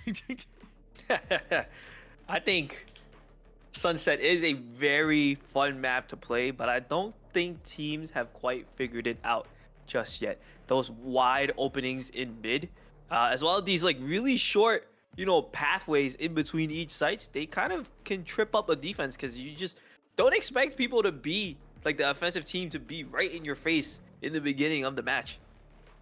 Yeah, it's really in the face, that candid attitude. And to make matters worse, it doesn't get any easier for the attacking team, no matter what objective you want to head to. Because your idea is you need to swing in, you need control of Courtyard. And if you get control of Courtyard, that gives you a great way to step into market and take the B site. But you still need that tertiary angle from B main, and B main is awful to get through. Awful to swing through, Jackson. It's not good. So you have such an easy access to the B site that doesn't really gain you as much of a foothold as you would necessarily like, because you're still struggling through the main breach in towards site. And A does you no good. It gives you nothing. You still have to take control of the single A main side where you can get swung from both Link and from Elbow. There's no safe space in that objective, and it makes attacking quite difficult, but it also creates so many versatile options depending on your agent selection that can really warrant some cheeky strategies, and that's why we don't really see the exact same selections. No mirror matchups like you see in every game of Ascent. Almost totally different, and that's the case we're seeing here. Fades, yes, for both teams, but Yoru out for Nate. A deadlock for Chowie. They both have Omens, whatever. They both have Cypress, who is kind of like a must pick for this map. But it's totally different otherwise. The Raze has to be brought in. You've got a breach on the board for your initiation. It's very different for those two between the Yoru and the Deadlock and the breach and the Raze. Yeah, I'm almost... And this was UST's map pick. So they must have practiced the Yoru here. Hopefully. And you say it's a map pick. You get to the 4th and 5th map, you're basically not even picking anymore. It's just which one do you want to play first, you know? They didn't get a pick. Just saying, they just get to choose which they see first. Big Swing's gonna get rushed in here quickly through market. Had a good paranoia. Free gun, trying to get the right click in, but both sides are failing to do so. Frags go up in favor instead of Chowie and Seikyu. A good way for UST to start off on the right foot. Market control is there, and they're going to use that as a minute to push in through B. Get that spike down as quick as they can, but Seikyu is kind of trapped over in market and needs the assistance to get across, and has to use a dark cover to do so. And it's just a little bit slower than they would have liked, allowing for Nobber to get that refrag in. Maybe even swing forward with a teammate for 2. They can get that help. Where's your teammate beside you? You're swinging the wrong way here, Noble, and it costs them this round. It's a 1-0 start going the other way for UST. And this is just a very, very quick hit from the attacking team. They're just going through market right away. And this is the problem with Sunset. And this is, I think, why UST opted to go for that Yoru pick. Defensive rotations are going to be very, very difficult. The offense can actually get to site much quicker than the defense can. So that's exactly what we saw happen there. Once they overwhelmed the market, the rest of the teammates of TAMU, they just couldn't rotate in time. By the time they got over there, it was already a 2v5. 2-5 is the split we have for pistol round wins, and all of the maps up to this point. 2 for UST now, 5 for TAMU. TAMU giving this one up would be a little bit sad to see, but it is what it is. Following up, they've lost their first blood in this round. They can't even get anything back. Glyph somehow managed to get the flick over to deal with both Noble and Nobber. Taking a lot of damage in the process, sure, but still staying alive, and that's clearly what you're asking for. Meshnet keeps a little bit further back. Stops that momentum forward. Even though Deadlock is dead, it means nothing in the utility. It's still static, and Joba doesn't really have the ammo, the ammunition. They mix 2 words together there, Jackson, to really burn that down, and they're going to have to try to circumnavigate it in some capacity, and I think they're just going to try to die to Spike at this point. Yeah, they don't really have the weaponry or the range to try and fight back on this. So play for Last player exits, standing. or just die to spike, or Nate is gonna run through. Oh no, he's not gonna run into Fake Chillin'. Fake Chillin's gonna find 1 and 2, and he's gonna recover the Bulldog. I think that's a weapon worthwhile. No, he'll just die to spike. Make sure that they aren't able to recover the Bulldog instead. I guess you're heading to round 3. You're gonna buy a Vandal anyways. Yeah. No point. Also, you hurt your economy actually if you just save it. Yeah, because you don't get it. Yeah. So no point. Good call. But you wouldn't need to buy anyways, because you would have a Bulldog. Yeah. You just you gotta make the decision. You'd be in a better position economically with that Bulldog. You still get a little bit, right?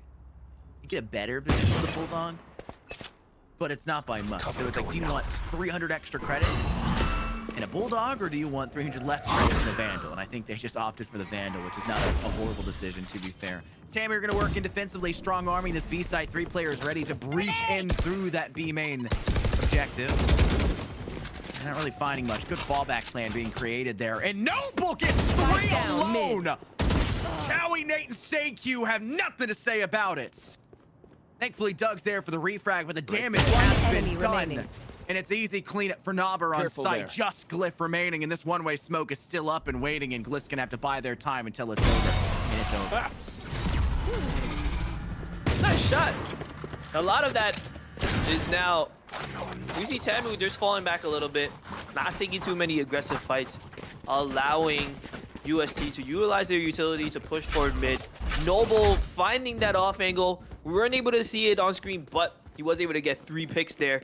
And that really just stopped any advancement from UST. At that point, the round was over. If I'm UST, I'm just chalking it up to, you know what? It's a bonus round. We didn't convert. That's fine. We still have the lead going into this bye round. This goes here.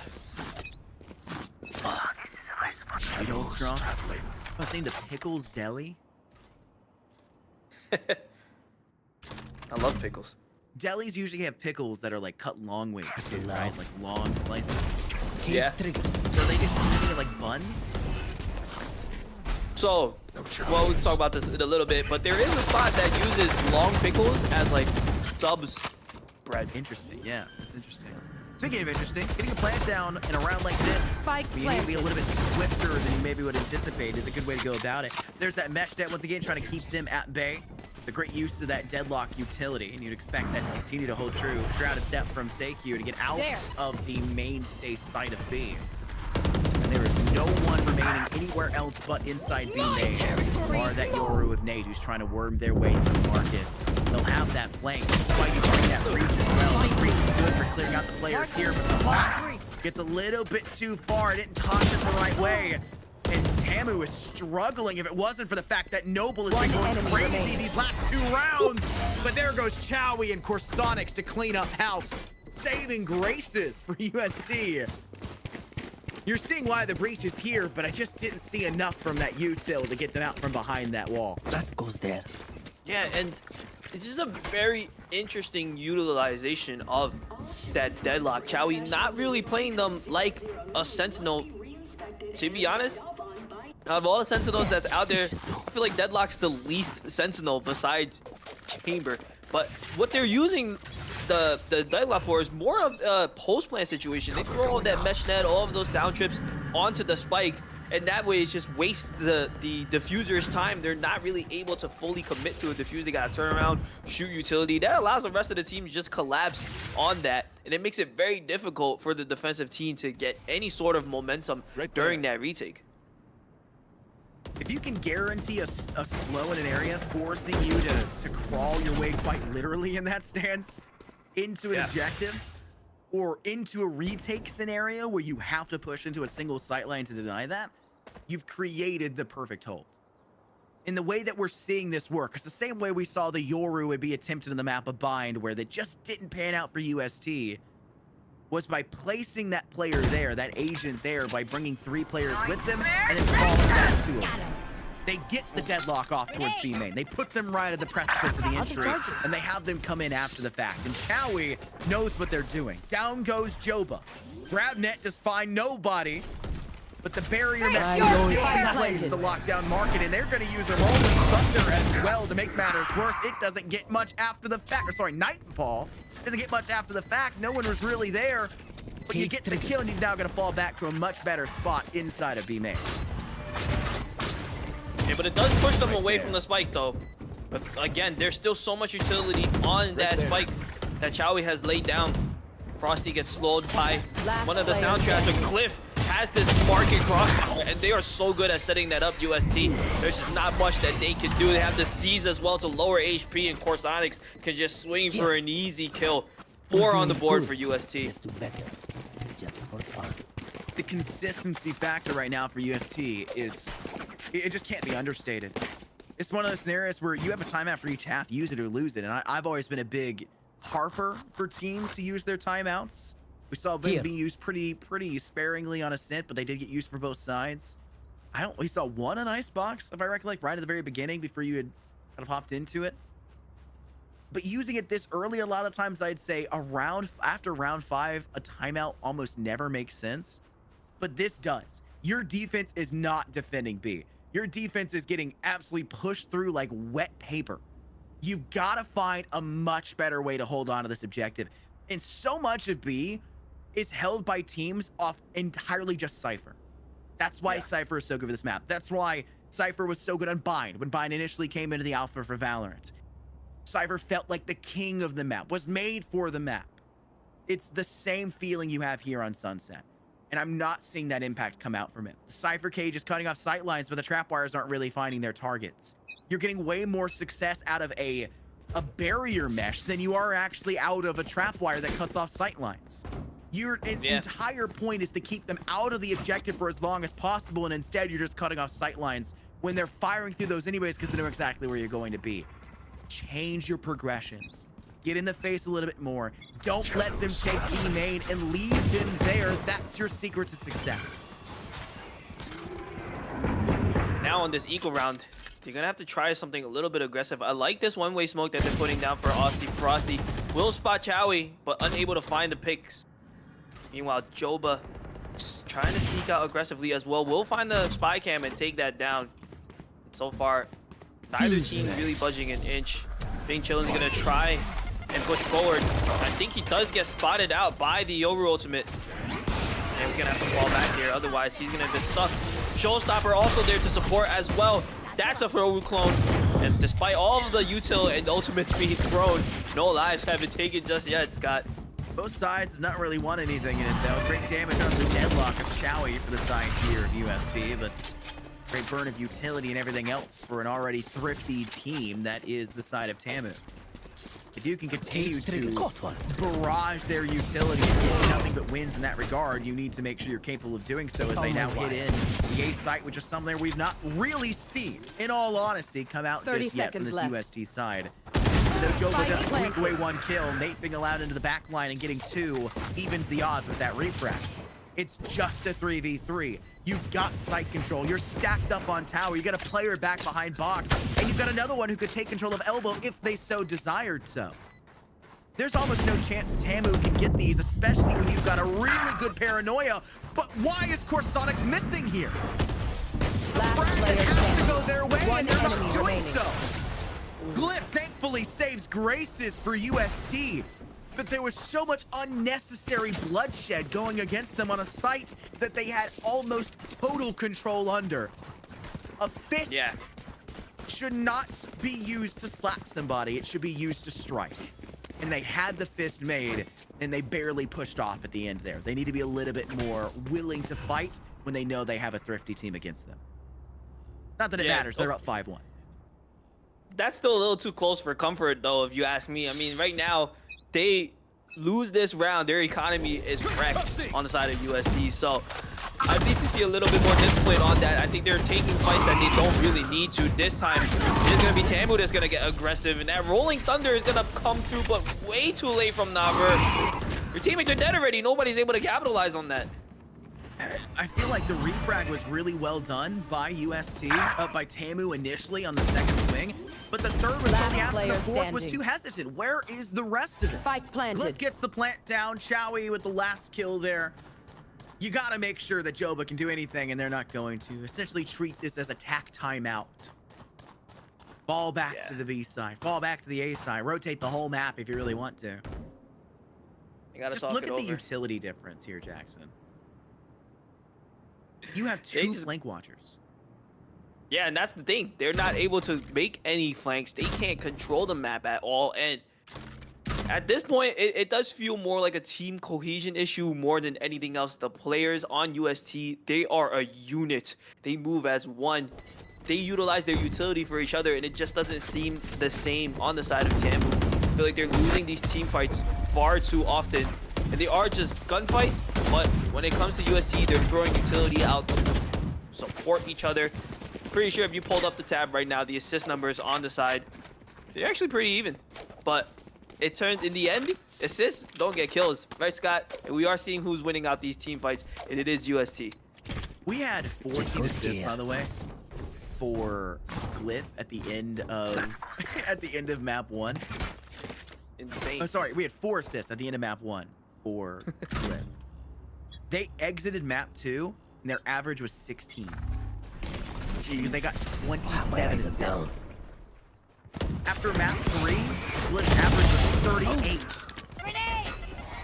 Glyph is everywhere. Always has been and always will be. And the team cohesion can never be understated. UST are only getting better as this game goes on. And it feels hard-pressed to see it turn any other way as TAMU struggle to find cleanup kills. Glyph gets their second of the round before finally going down from Nobber. And even 3-on-3 as from the shadows being utilized here for the attack of UST to get onto this B side and get this spike down safely. As they will die. Spike Not down. to the actual breaching round, but to Nobber just getting the shot through the wall. The spike. Finishing the job player where standing. necessary, and now it's a 1v2. Concussive blast. The spike. Of course, Sonic's happening to stop. enemy Thankfully, no remaining. longer stunned, but Big Filling swings just in time. And that's the cohesion we're asking for TAMU, because we know they're capable of it. The spike is Absolutely, they diffused. needed that. I love the aggressive push out that they did, and they didn't just send 1 or 2 players this time. There was 4 strong coming out of that A main angle, making sure to cover each other's back, getting the trades that they needed, and ultimately that allowed them to take so much control of the map. It may have looked like Seikyu was being smart and from the shadowing all the way to the other side, but they had no other choice at that point because they were getting collapsed on. Yes, Chowie was able to open up the B site, but they weren't able to get them in a safe enough position to plant the spike down, and ultimately that's what cost them the round. Small little miscues, minor mistakes, and major errors on these execute refrags. It's a rough spot to be in. Austy Frosty kind of stuck in an area there, hit by the net. Can't get out of it. Still getting away with 2 kills there and evening things up now in a 3-on-3 is very impressive for Austy Frosty, but we know what Austy Frosty can do. Top frags map 2, he still loses. Had 8 more kills than the second best person. I know exactly where you are. 9 more than his teammate. Top fragging for their team and top of the scoreboard for our last map of Icebox as well. Seeing them get kills is a non-foreign thing to us. But seeing TAMU struggle to get round wins is seemingly something we're having to get used to because we saw the first half of Icebox and we're seeing it play in almost the Face exact your same fear! way 6-1 here in the second. Still managed to Using that get nightfall as a down, fake, but it doesn't look like Tamu's falling for it. Nobber finds the pick onto that spike, standing. and will find the pick onto Corsonics as well. So Glyph throwing that nightfall might have all been for naught, as it didn't pull 30 any seconds rotates left. whatsoever. You can bait out the utility, but you got to be a little bit swifter on the execute if you're going to have to face it. Perfect round here for TAMU to continue to go in. Nobber just far enough into that cubby that they weren't spotted by the initial swing of Glyph. And now they're going to continue to check that corner a little bit deeper from now on. All it takes is once or twice, and you'll start to realize you got to swing a little bit wider than you first think. Good round for Right TAMU. there. 6-3 our halftime score so far. 3 more to go. And they've already guaranteed an even half for UST Jackson. They just need to see if they can go above and beyond and break away full positive.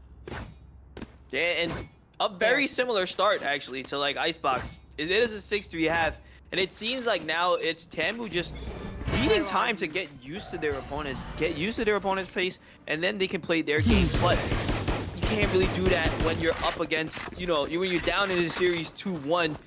can't give up so many rounds before you figure out the offensive plan of the opponent. That comes down for Nate. So much information on site, taking control of the Spike space. The down UST are still A. losing players in the back line. Seiki, the most recent pick. Stinger out for Nate. Nell now with the player player knocked off the standing. board as the entire team is struggling to find the snap. For Sonic, scraping one off the board. And it's a bottom of the barrel attempt. It's fine. They get the spike down in a thrifty round. And they get some credits to their name. But you're also patting egos a little bit, which I hate to see it, because Austin Frosty, we know what happens if we give this man kills. We've seen what happens when Austin Frosty gets a good gun in their hand. I just think the issue is that Austin Frosty hasn't been using an operator in this map because there just isn't the space to do so, and we're not seeing them go off as much as we have been on maps like Icebox and Sim. Yeah, this isn't exactly an op map. There. The sight It is lines not. are just way too short. I mean, the offense, like I said, the offense is in your face within 2 seconds. Cover going out. And if you know they can get so quickly up to you, why not a judge? Where's the judge from the defense right now of TAMU? Can you imagine a judge inside B main, Jackson? True. Inside market, holding the corner? We've not seen very many flashes through market door. We've seen deep flashes to behind market table, behind market wall, Right. but we've not seen flashes around the corner. They didn't bring a breach. You have the breach that can flash that angle. They don't. They've got to do a Yoru. And I'm sorry, Yoru is okay at flashing that. You're gonna have to see if they're really good at flashing this. The trap wire will be removed thanks to that Yoru clone. And that line lasted way too long under Joba, and they will pay the price for refusing to have their eyes work. And I think this time, I feel like leaving the Spike Cypher by planted. themselves is kind of a liability right now. UST is just able to sniff that out each and every single time. Luckily, though, they were playing retake, and they do have this Rolling Thunder to work with. Paranoia will come through as well. But so does the Deadlock Annihilation, but it doesn't matter when you have Austin Frosty with the Showstopper Paint Shell combo. Finding 2. Numbers are even now. enemy Bing Chill is remaining. going to start diffusing, and Austin Frosty is trying to go for the H right now. Is he going to get it? No, he's not. Cliff puts an end to that nonsense, but you know what? Doesn't get the ace, but they do get the round, Last Scott. round in the half. Spend everything. Gate kept from a positive half, it seems. That's what we're seeing right now for UST. TAMU has been so weird about this in this map. It was the same on Icebox. They struggle in the very beginning, and then all of a sudden they're a second half of a first half team. That's not how it's supposed to work. It's supposed to be a second half team. If you refuse to show up for the first half of a half, what does that tell you? I don't understand it. They're letting things get too far drawn out before they recover, and it was the problem I mentioned about momentum. They lose the second map and they struggle to find where they need to come from. They lose the third map and they struggle to find where they need to come from. And it's always a start that goes awry. A 7-1 or 6-1 split. triggered. It's got to get fixed and fast because you can't let it happen again because you have to win this map in the first place. Make it or break it territory. The Nightfall goes out. The utility started to be burned, and this is one of the slowest, most defaulting setups we've seen come out here for UST, who have maybe realized their stratagems the last few rounds haven't been panning out. They got to do something new. Yeah. Good on them for readjusting, once again realizing that things need to change before it's too late. Hopefully, TAMU finds a hint of that as well. Bing Challenge trying to play with danger right now, but there is a crossfire being set. Joba will find the pick, but Nate gets the trade out as well. So now the flash is going to come through. They're going to try to double swing him. Nate will find one and be able to get out of there with their life as well. Planted. The spike's going to be planted, and there goes that teleport right into the aftershock. Chowie finds the pick out to Noble to keep the numbers advantage Last player in their standing. favor. And now it's just Austin Frosty needing to clutch out this 1v3. It can only come from one angle, right? They have the barrier down. The barrier mesh is entirely locking down market. It's honestly one Switching of, if not sides. the best use of Deadlock in the entirety of this They're map. going to scatter from Having us, that barrier mesh Super easy to lock pick down off. not only the market exit, but when they hit A, it locks down Link as well. Because we saw that in round 2 and we saw it in round 8. It's perfect. But the issue is, Chowie is struggling to get out there into A and hold on to that angle there in the attack. And then when it came to B, they were winning it anyways half the time. They didn't necessarily need it. It just was an extra icing on the cake.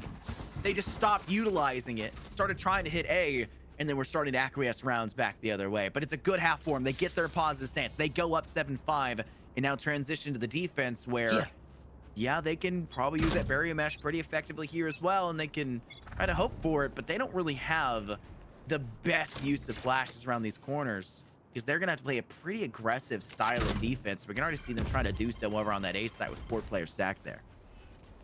Yeah, not having a traditional flash is going to make it hard to retake here. But it also makes it hard to be aggressive as well. They're really banking on the Sentinel utility to stall enough time off the map, put some pressure onto TAMU on their execution. But there's only so long that you can stall with just Sentinel utilities, guys. You're not trying to keep them out of sight forever. You're just trying to buy enough time. And that's where a lot of teams start to maybe misconstrue what their roles are. It's not a total denial. It's just long enough denial that your rest of your team can show up and help. And right now, the full team that is TAMU is about to engage out on the side as they do get hit by that sensor trap. They will have to slow down for just a moment. It gives them a little bit of information that there is, in fact, players into the A site.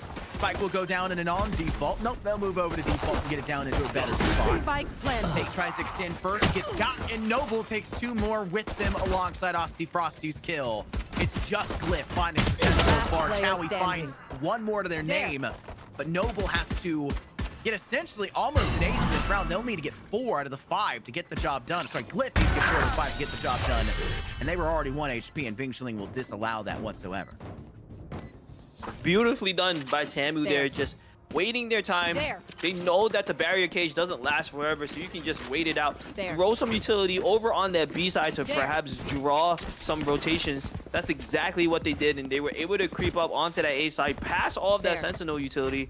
By the time UST realized what was going on, the plan was already down, the post-plant utility was already there, and they were just holding angles, trading each other perfectly. 15 kills for your top frag for the side of UST. That's 5 more than the top frag you're seeing on the opposing side. You have 3 players sitting above them, and yet the scoreline is so close. This is why we're seeing a lot more success utility-wise, I think, coming out from UST in that early stage of that first half, and they don't have that luxury now heading into the second. They've got to play a lot smarter on these angles, and this isn't the right way to do it. They know they're drifting, they know they only have classics. They do a little bit more than that. Only 1 single weapon dropped. Come here. And that will tie things up now 7-7. Good recovery by TAMU, and despite the very egregious start to this map, a lot like Icebox, we eventually do reach a point where the game is tied, and it's still anyone's match to go. Yeah, but in these close game situations, we've already seen TAMU drop 2 maps in those scenarios. It's got to be heartbreaking, but it also has got to be mentally nerve-wracking as well, knowing that you're in a similar situation right now. You want to convert this bonus, and you could possibly do this by giving a quick attack. I think they have some ultimates that they can utilize to try and convert this bonus round. Chowie will prep up Mesh, trying to make sure they have some sort of lineup for this, try to assist Nate. I mentioned we talked about non-standard flashes and that it was going to need to be a little bit more aggressive. Nate has been trying that every round. Has always gone to elbow. But the great thing about Yoru is that you can always just transition backwards and just TP out of there and not have to worry about it whatsoever.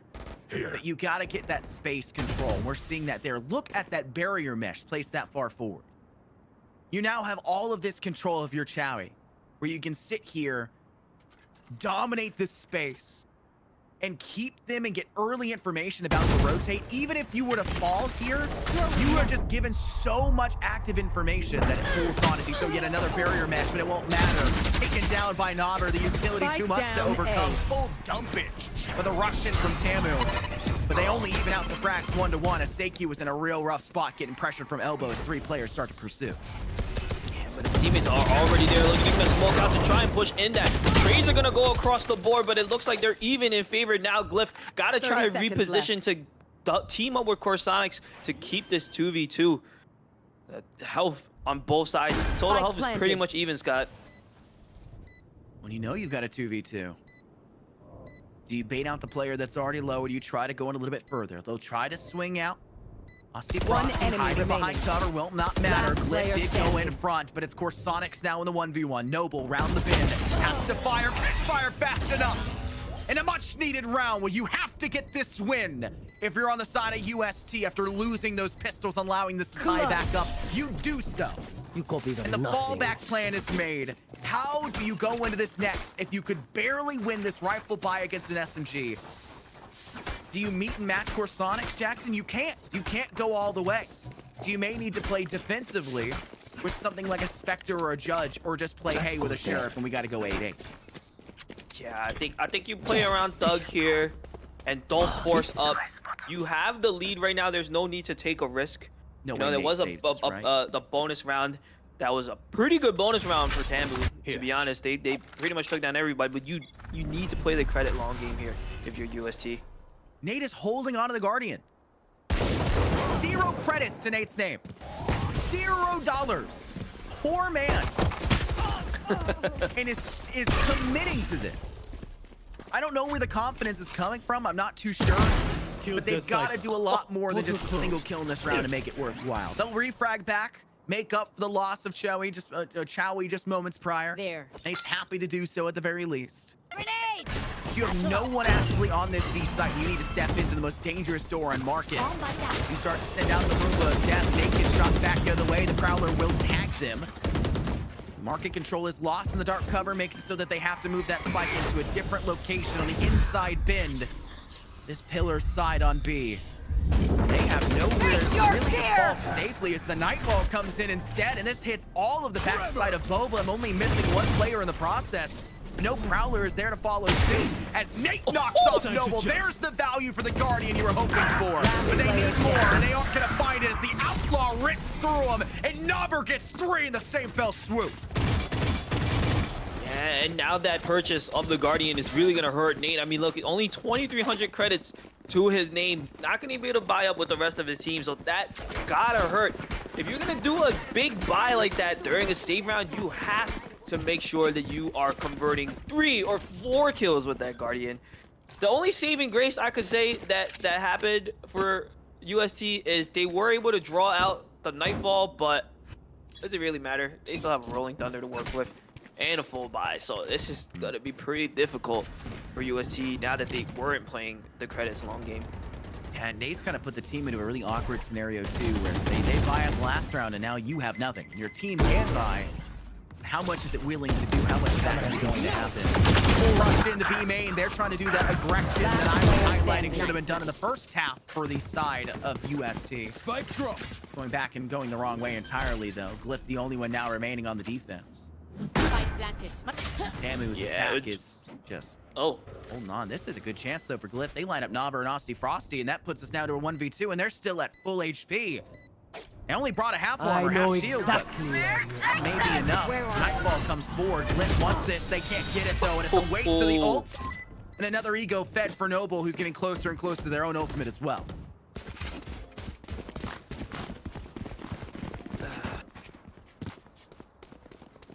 I think it was okay to use that ultimate Nightfall. Try to make a play there to regain the lead. And you're going to have to go into the equal round anyway. So holding on to that ultimate for another 2 rounds probably wouldn't have been a good idea. So I applaud that play by Glyph. They had the 2 collats in the 1v2. I think it was a good play. The issue is no information, right? And your utility in your kit doesn't really create that opportunity for you. I must wait a moment. It is what it is. It happens. Trap bar will be triggered off towards the side of A. They don't have to worry too much about that. The second one stacked up there just for the exact same reason. TAMU are aware that there's going to be a gun advantage, considering there has been no aggression coming out so far from the side here of UST.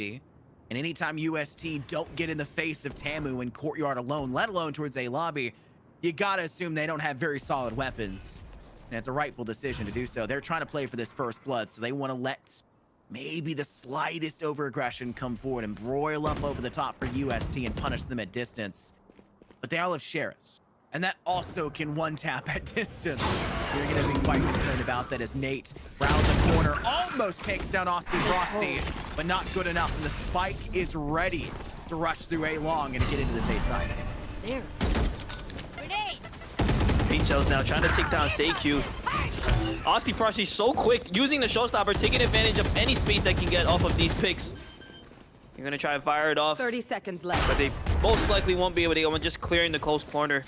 And this is an equal round coming out for UST, but they're not able to pull back into this with just 3 members. Seikyu will find one. That might be all he can Player get. standing. It's down to 4 Sonics. Is he able to find another one? No, he's not. That's double digits on the board for TAMU. The checkpointer chokehold. I highlighted it on every map up to this point, and I'll continue to highlight it for every map up to this point. Possibly even the next if we do happen to go to that third. And TAMU in the lead. I have to believe that could very well be the case.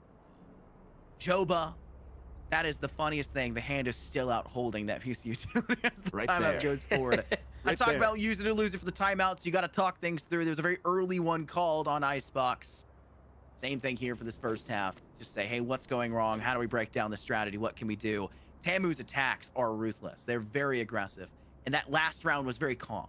They play for first bloods. They wait for an overextension. And I'm sorry to break it to you. The same characteristic problems on the defense are plaguing this UST side. It's Nate extending. And that's a weakness that's built up because of their agent selection. I don't like to say games are won or lost in agent selection. They're greatly helped by your agent selection. But the Yoru pick isn't doing a whole lot defensively right now for this team. And they didn't get the lead they wanted on attack because they allowed TAMU to start to feel more comfortable in the latter half of that first half. Yeah, absolutely. With the Yoru pick, you have to get tricky. You have to get aggressive. But I don't think it's just the Yoru pick. I don't think that the surrounding cast, the supporting cast is really able to get him the space that he needs. I mean, the lack of a breach right now, we're seeing it. It's kind of hurting. There's no stuns. There's no flash for Nate to push out, get a quick pick, and teleport out. He's got to have to do everything dry on his own. And that's going to be really difficult to do. So we now see the Rolling Thunder Paranoia combo come out onto that B site for an early hit. Austy Frosty will get the first blood. You're asking a whole lot.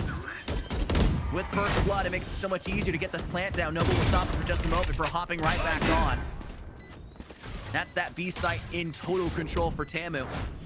Bring them You're down. gonna have a whole lot of work cut out for you here for UST to go around the band. The flash does work for Nate, but that's his fake decoy as well. Nobody's moving in past that.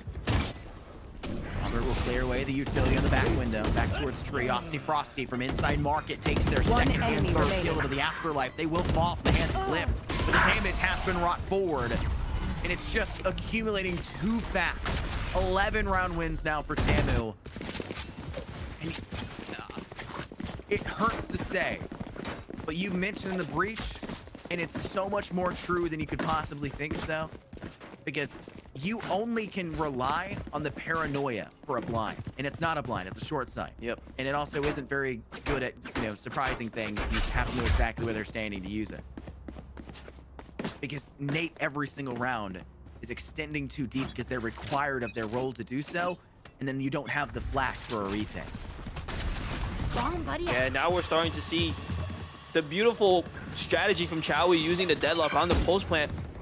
Kind of not really finding any value here on the defensive side. Yes, you get a cage, but it's destroyed almost immediately. And it's not really doing too much in the long run, Scott. Maybe wait to use that elsewhere. Wait for them to go and extend. Sit inside Cubby, then throw out the mesh. Wait for something there. Then throw out the Cypher cage. Throw the flank to the backside. Anything else? TAMU are just ringing this point home. 2 players remaining. It's Glyph, who has been the standout player, I think we could say. That's Face your fear. Hammer and Austy Frosty. Now is the time to use what you have. It won't matter, though, for Seikyu and Glyph. Joba and Noble stay strong and get themselves up to match points. Match point. As we are now 1 round of victory away for TAMU into a 5th map. What a showcase. Cliff has 25 kills on a fade. Cliff's just trying to drag their team into the finish line. But you know what? They have the series advantage. They can let this go to a map 5 at this point. Just want to make sure that the rest of your teammates have their aim. Let's get Nate a few more picks. Get that confidence up for map 5, Scott. And confidence is key. 4 ultimates here. You need 4 rounds. I'm not saying use 1 a round, but I am saying you have them and you gotta use them because you're in use it or lose it territory because you can't bring it into the next game. But It's going to get right in the face, straight through B main, right at the gate into lobby. They'll get that first blood onto Dauber. Instead of being punished for being aggressive, they're finally seeing themselves be rewarded for it instead, which is exactly what you're asking for. Goba, though, with assistance from Noble, who's able to swing in for CQ. Lift. The 1-for-1 trade with Asti Frosty. Not too shocked to see that. It's the spike going down the 1B. That puts Tamer back in the lead as Jova. 3 kills in the round as Noble secures the life. Attackers win. 13-8 your final scoreline for this map as TAMU. Tell everybody, we're not done. We may have given up our second map. We may have allowed a third to go forward. But 3 in a row, shame on us. We're making sure you have to see all 5 here. Going the distance in this series right now. And as we talked about it so many times, take a look at the scoreboard. The assist numbers that come through. Nabber right there with 11. The Breach was just able to set up, even on the defensive side. They were able to put Asti Frosty in a situation to frag in a way that they just didn't have that support. You can see the 21 deaths. Not really just his fault. He has to find value on defense by being aggressive, by finding information with his body. There was just nothing on the side of his team to support that. Who's going to throw anything for him? At most, you get a paranoia, but that's about it. There's no stuns. There's no, other utility being thrown out there. He's kind of just have to jump peek and hope to get a pick. And if he chooses wrong and finds 3 facing him, he's never winning that fight. And we really saw them struggle on the defense, because as soon as they lost a team member, Asti Frosty just double satchels in and gets control of the area. UST just were never really in the fight on the defensive side. And the best way for them to gather information was with the Yoru ult, right? I mean, that's what they were really having to rely on, the VSAT, or the orbital VSAT as people call it, right? And they weren't getting the kills they were needing to be able to charge that up very well, right? I mean, I think almost every one of their ultimates was purely charged up of pure deaths because they had 21 of them. That's something that can't be the case for Yoru, right? It needs to be a little bit more impactful. But that's that map. It's over for them. They got to play for the next. They have to go GG no re. We need to play in for our final, and we need to hope that this will work our way. And this is where you got 13-1 by TAMU in your first game that dropped you to the loser's bracket for this final round. You're going to have to play very, very well. But before then, we're going to take a break. Don't go anywhere before our last map here. See if TAMU can close us out, or if UST say that map was a fluke. We're going to finish this one 3-2. We'll see you guys then.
20 days ago, Jackson, these two teams faced off and TAMU Maroon knocked UST off the board and into the loser's bracket.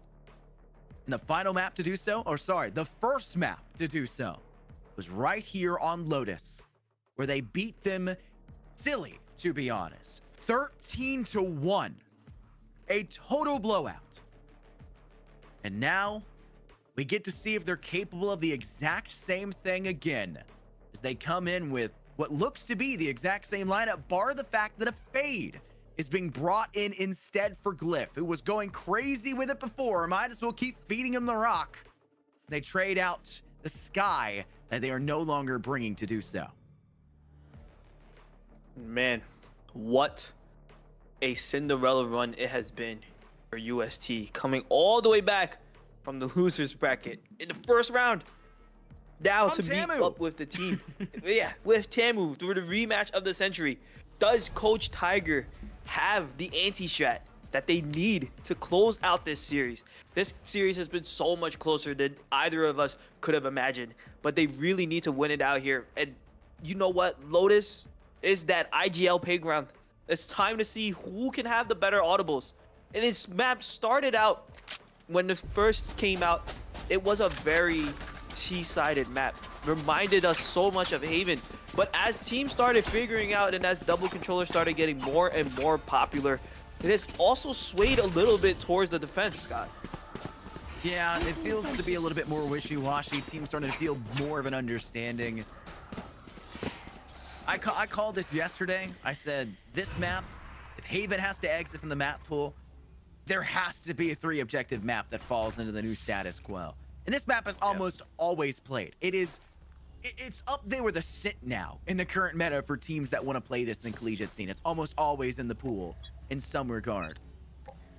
It's so popular, and I can see why. There's a lot of reasons. It feels much more even recently as well, and you're no longer in that weird state, kind of like Sunset is, where you're not 100% into it. And it's not so obvious anymore that one side dominates over the other. But speaking of dominating, you got to dominate the field. You got to get into the space. You got to take control of areas. And right now for your attack, a lot of that space control is being removed from you, stripped back the other way here by UST. We're trying to vie for control off towards A lobby. Yeah, and TAMU's gonna have to do a really, really good job of re-clearing this. Hopefully with some utility. If not, they're just gonna dry swing into 3 crosshairs. Nate's gonna find a first pick on some mobile, and yep, they're out of there. We'll take that numbers advantage. Thank you. They're gonna take that space too. They want to go all the way in through to the B-side. Seikyu can just blind fire in through there and even gets the kill to Nobber. Why do you keep swinging the same angle you're taking damage from? Why swing farther? There's tracers. You can see where the fire is coming from and the angle at which it's firing from. It is what it is. Jowie gets themselves a nice kill. Refract by Jova, who's picked up 2. Will pay the price for that transgression, though, as it is Sonic to secure for the final. That's what you're trying to ask for.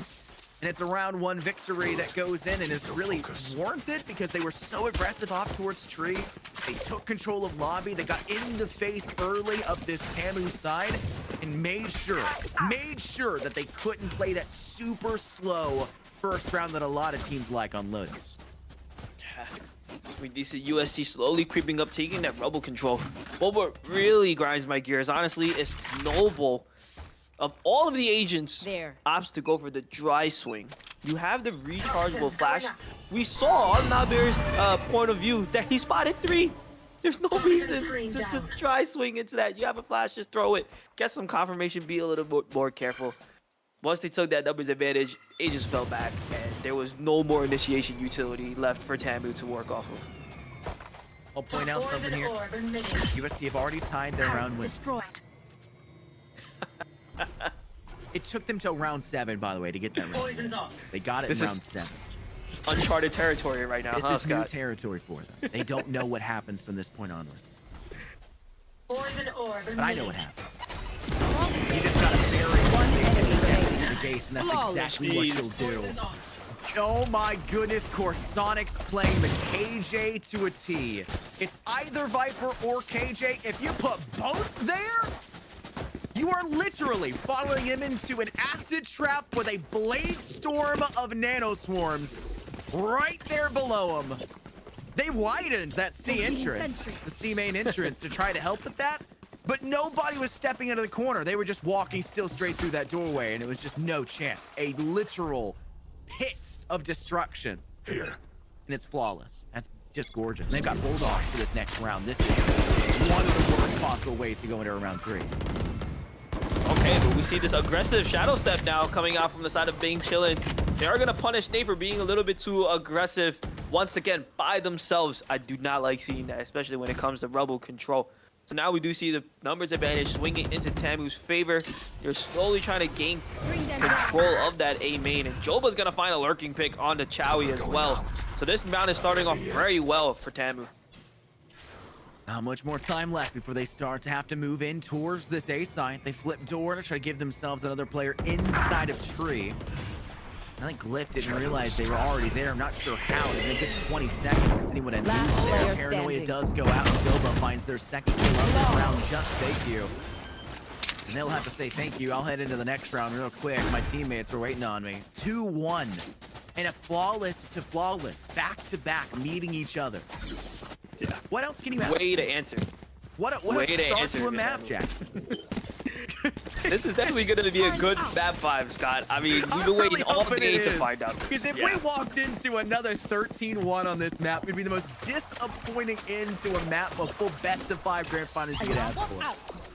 Placing Well, swarm grenade. like you said, they've doubled their wins from the last time these two teams met here. Poison Go to orb territory. emitted. Here. Poison's off. Here. Speaking of which, one-ways inside of Toxins going lobby have got to be the most annoying thing to deal with as an Toxin attacking screen team. down. Yeah. You need that space control. You know that there's a glorious fight that can be had at the other side of that. Root is so darn fun to stand up and go for fights. And they're buying you a good 20 seconds of time where you can't do anything there. And make it more! If the Poison's flood off. dark cover was bad, throw a second one out There. there. Oh, you missed that one, though. Oh, it did drop. Here. Disappointing. Still, does the same job. And Knobber's pinging it. Knobber's like, Toxins yeah, going they're up. in it. I'm calling it. He messed up the smoke. Call him out for it. But I think everybody with Spike over towards Mound, you're kind of expecting to push towards C, but they swung in, they didn't find a kill, so they're not going to go back to C. Dude, in a minute has passed on the round already. We've seen nothing but Here. dark clouds. The best utility exchange ever in the history of esports. Just dark cloud exchanges. And with Yeah, that this- minute gone, 30 seconds This left. doesn't give them much time to rotate if this attack fails. They're going to have to all in onto this A site. Glyph will start it off by finding a pick onto Jova, though. So that's numbers down already. timing almost worked in favor of Knobber, but SAQ still closes up for the kill. Nate even finds it. One enemy remaining. Though Nate does go Spike down, it's down Refract A. City, and somehow, some way, we're I looking have at the a spike. very interesting engagement right now for UST, who just really played this long-term battle of attrition, and it favored them at the end of the day. Victory Yeah. all alone inside tree. Shots to try to hit him, nothing too big concern with it. You mentioned that this final 30 seconds will have no time to rotate. There's a third objective on the map. They can go to B. They can walk through Link. But if they can't even hold a post plant or get a good plant on the A side, they're not Yep. going to get it on B. We've already seen them struggle with that in round 2. They need to play a little bit more proactive on these early starts, and being washed out by the 2 dark covers at the very beginning in A lobby is a hard way to bite the bullet for that. Satchel out. Yeah, they need to find something to deal with that one way. I mean, they can't waste 1 minute just staring at a cloud. All right, this time faster. Double satchel. Aussie Frosty will find 2, so that's one way to counteract that dark cloud, Scott. You've got to get past it. You've got to push through and don't let them static it. That was the perfect way to do so. And you can't let it happen 2 rounds. You can't let them do 3 rounds in a row, because at that I've point, got they're your going to start to trail. counteract it, and they're going to say, okay, we got the value we wanted out of this strategy. Let's employ something else. You Poison's can't off. let them have 2 good rounds. One enemy remaining. This is the Toxin perfect screen answer down. to that awful battle of attrition the round prior. 3v1 now Spike scenario to post plant. They get it down on the A site. Noble guarantees it at least. They have 2 angles to come from. You either come from top or you go from stairs, and stairs will be where they stay. And it's not a stairway to heaven. They're laying here still on the floor. These parasites It's aren't back gonna into the take next here. round. And a good recovery round win to come out on this attack. Here. Beautiful adjustment. come out fast and strong. You got Mr. Nate. He can't double satchel right past that, and they would just push through. They were able to pinch UST from both sides there. Beautifully done. I want to see more of that aggression. Don't just stand in front of a dark cloud for a whole minute. That's a lot of time to be wasted on a 3-point map. And if you know the dark clouds, the dark covers are being placed so actively, why are we not seeing more pressure towards C Mound? They spent a minute poking C Mound, not even burning utility there, and then giving up on it. Because they didn't know where the Viper was. They didn't know where both of those Sentinels were going to be. And they felt pressure to go elsewhere. This time, though, speed's the name of the game. They go into the B site, they get control of it. Now they're going to lock down Link and need to do the same thing back towards the other way. Paranoia completely cuts off UST Frosty. Nothing they can do about it. Tries to send it a prowl around the main cliff. Can't get much either. And you need to play a post-plant scenario here just a little bit further back. As you're essentially in a thrifty versus buyout. And you just needed to secure the victory off on the western side of the map. It's just the eastern play, and it's just a blind fire from Ping Chiling. Huge damage to the first, your own secure to the second, and it's just Seikyu alone who has a Vandal, and they want to hold on to it. So they're going to prowl out towards attacker spawn, where you've got people coming on your rear, and you've got people pushing on your front. They're not going to let you leave this lobby. Yeah, now we need to see an adjustment come out from UST. Okay. This aggressive push that you're doing on Rubble, it may have worked, but what happens when you stack 3 people and you play so aggressively is that you end up losing ground on the other side. Once TAMU recognized that, they just immediately pushed into that B area 4 strong. They took control of the site and they had the pulse plant completely. UST was never able to recover that. So it is a balance. You can't just full send on A, and when you don't find anything, stay on A. You have to make sure that you're rotating. You have to make sure that your Sentinel utility is covering your blind spots. And now, we are going to see an adjustment come out from UST, but they're just going to try and push C instead. The seesaw of sorts, what we're seeing right now.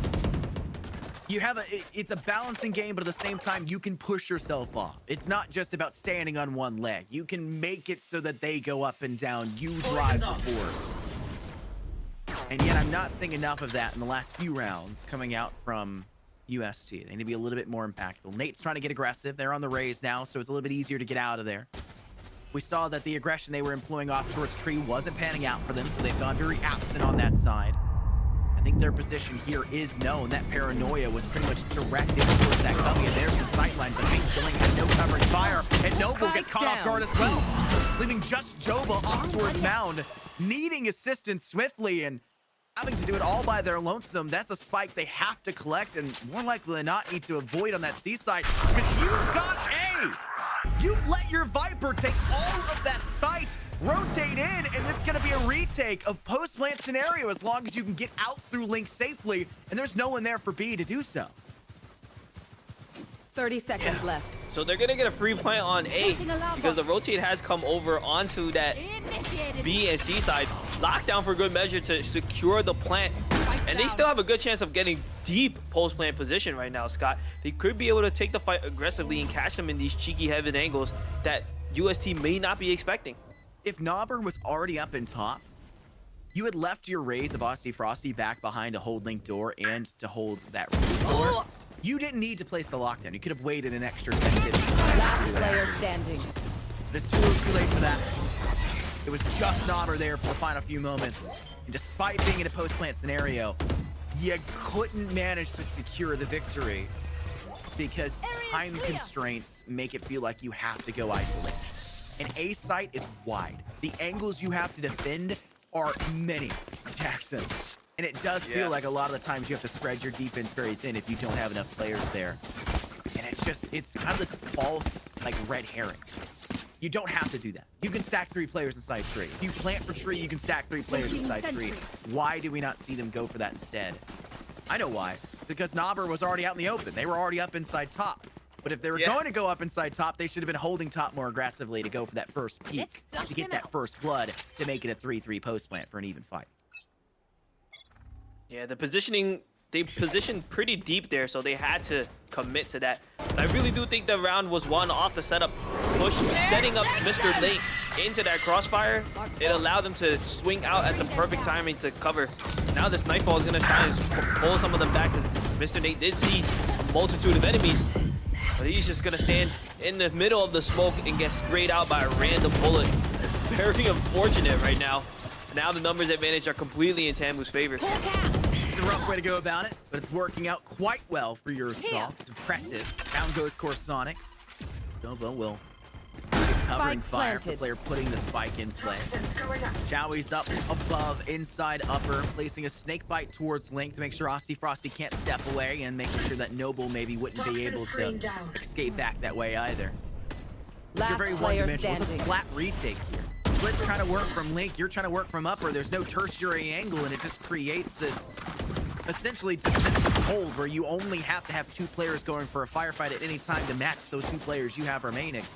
They're not even required to use their number advantage. You're not stressing them whatsoever.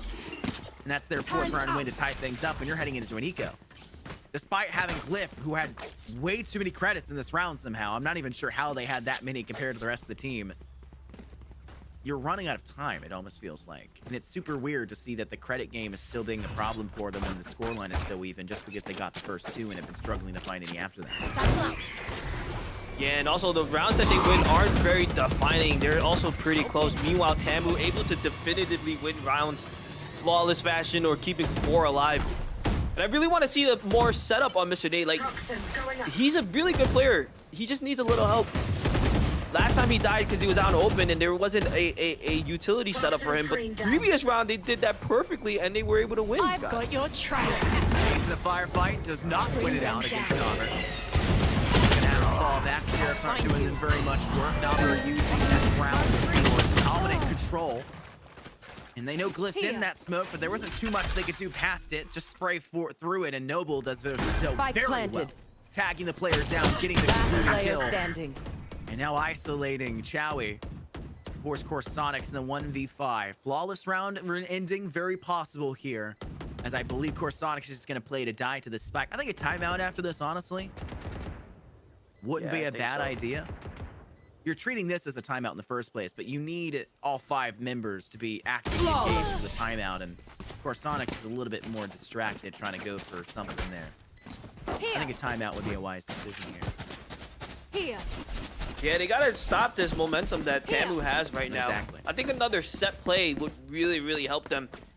But who knows? We gotta see if Tiger, they did struggle on this map before. And there is a reason for that, Scott. And it might just be that their playbook is not deep enough for Lotus. I don't even know if that's necessarily true. We've seen variations of defenses. We've seen them adjust on these strategies that we're seeing come out from TAMU. But TAMU has so many different attacking strategies that these defenses, they've shown the same thing 3 times in a row for 2 different attacks. And they're not realizing which one they need to move to quick enough. And then it turns into a strategy, hey, we know how to defend this push, but we only know how to defend this push when we've got 5 players and we're down to 3. What do we do next? There's no fallback plan. And that's the biggest issue. These strategies would work. We've seen it work. We've seen them win now 2 rounds that weren't in the pistol and bonus. They just didn't have all 5 players at the time. They didn't have man advantage, and they've always had a man advantage early when they were able to retake those objectives. Knobber gets first blood, though. That man advantage I was highlighting is even worse. It's being Tulane combos for the second, and Shawi gets refragged after their only frag, leaving us to a 4v2, double the player count in this A site, easily under control. They'll plant this for a hold all the way back towards Root and inside A main. Where are you? Now, it's very interesting to see that they're still opting for this aggressiveness, but there's so many players on the side of TAMU that are able to close the distance or even get behind them for crossfires. That's why they're losing this rebel fight. And their offside members are not rotating quick enough. They're not recognizing that their teammates need help. I think really the lack of a staller like Breach or any sort of utility to prevent the TAMU team from being able to close the gap so quickly, that's what's really hurting them right now. I'll be honest, TAMU's lineup is like the standard of lineups for this map. This is the lineup. End all be all. Information is lacking. We saw a huge nightfall. It caught 4 people, which is really impressive for Glyph. But you're also looking at a haunt that's not doing you any work because it's cleared instantly, because when TAMU extends to space, they extend with everybody, not just 1 or 2, and they're all ready to fire back at that utility. You can't do that with a guiding light anymore, right? You can't. Yeah. The Tasmanian Tiger can see a lot farther now. It's a lot easier to get that information actively. The Seekers can tell you which site you need to rotate to and which one you need to actively defend. All of these will be much more important in a map that doesn't have very many lineups for a hot toss over the top that are effective 100% of the time. Here. As a Sky, it'd just be better. But if you're not going to have that, we need to see reasonings for it. And I think Glyph kind of fell into this mindset. They were definitely the best player in that last map, I think, for both teams. Yeah. I don't think there's any question. They absolutely carried UST, not to a win, sadly, but they absolutely carried UST in the rounds that they did. 4Ks, 3Ks, an ace that was stolen by Chowie at one point. And they just said, hey, this is doing really well for me. I'm going to continue to use it. They didn't need that. It just doesn't work for this map. Placing sentry. And there's that timeout we needed, but I think it's too late now because you're going into an eco round here.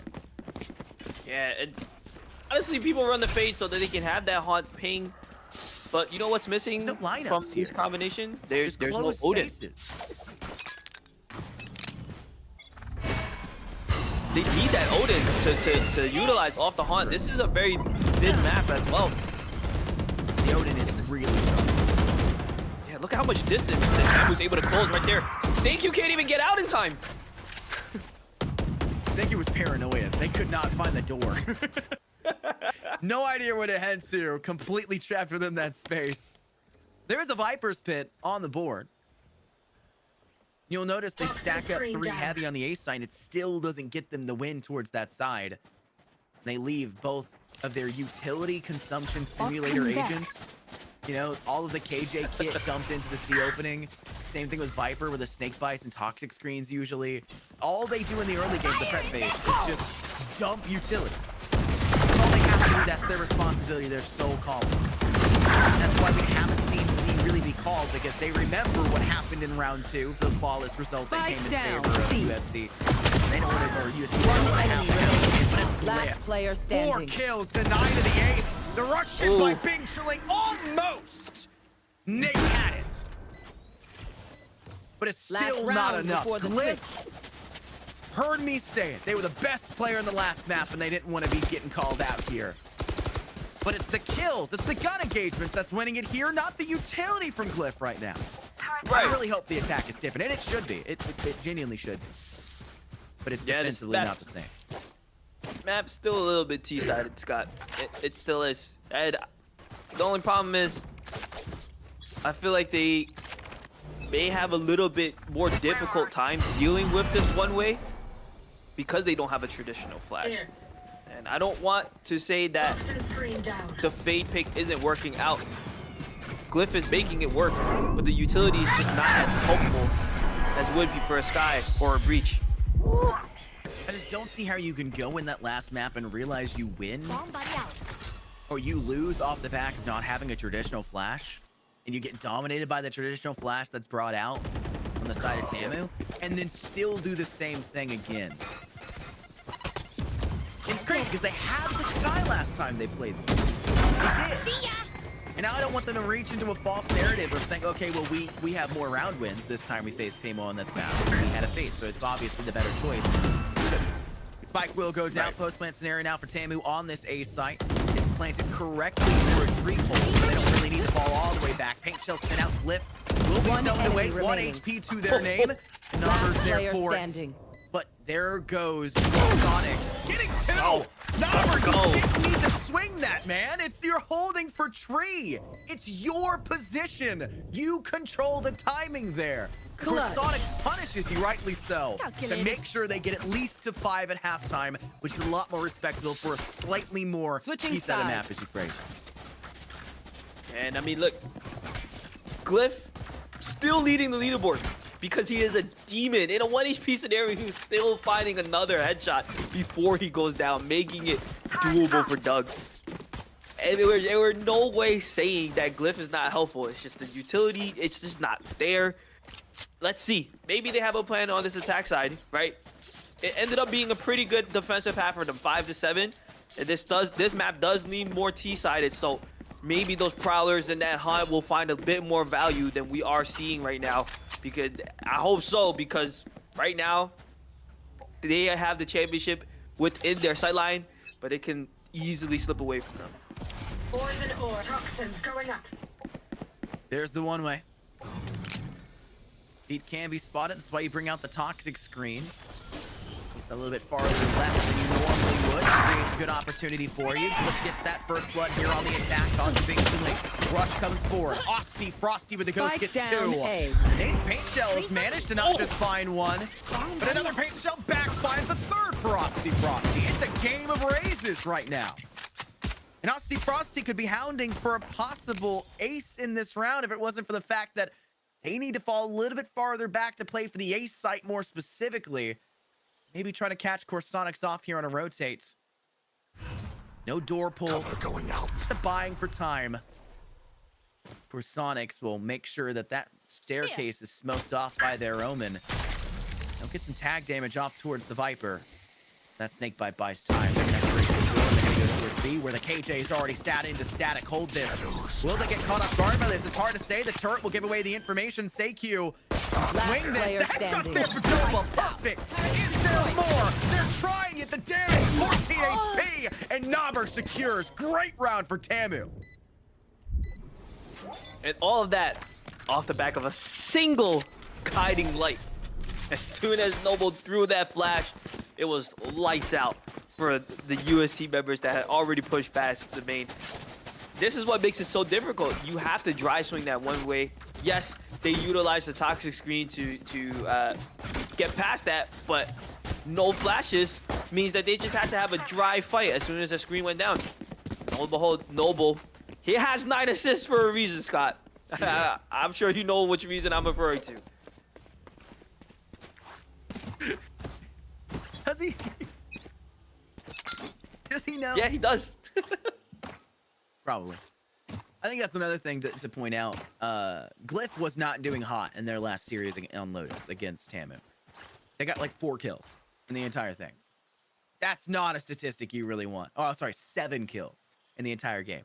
And they broke 7 a while ago in that first half. So you've also got this confidence of saying, hey, I'm doing better on this fade. But the team isn't thriving as well as they should be. Right. The team isn't being able to step up.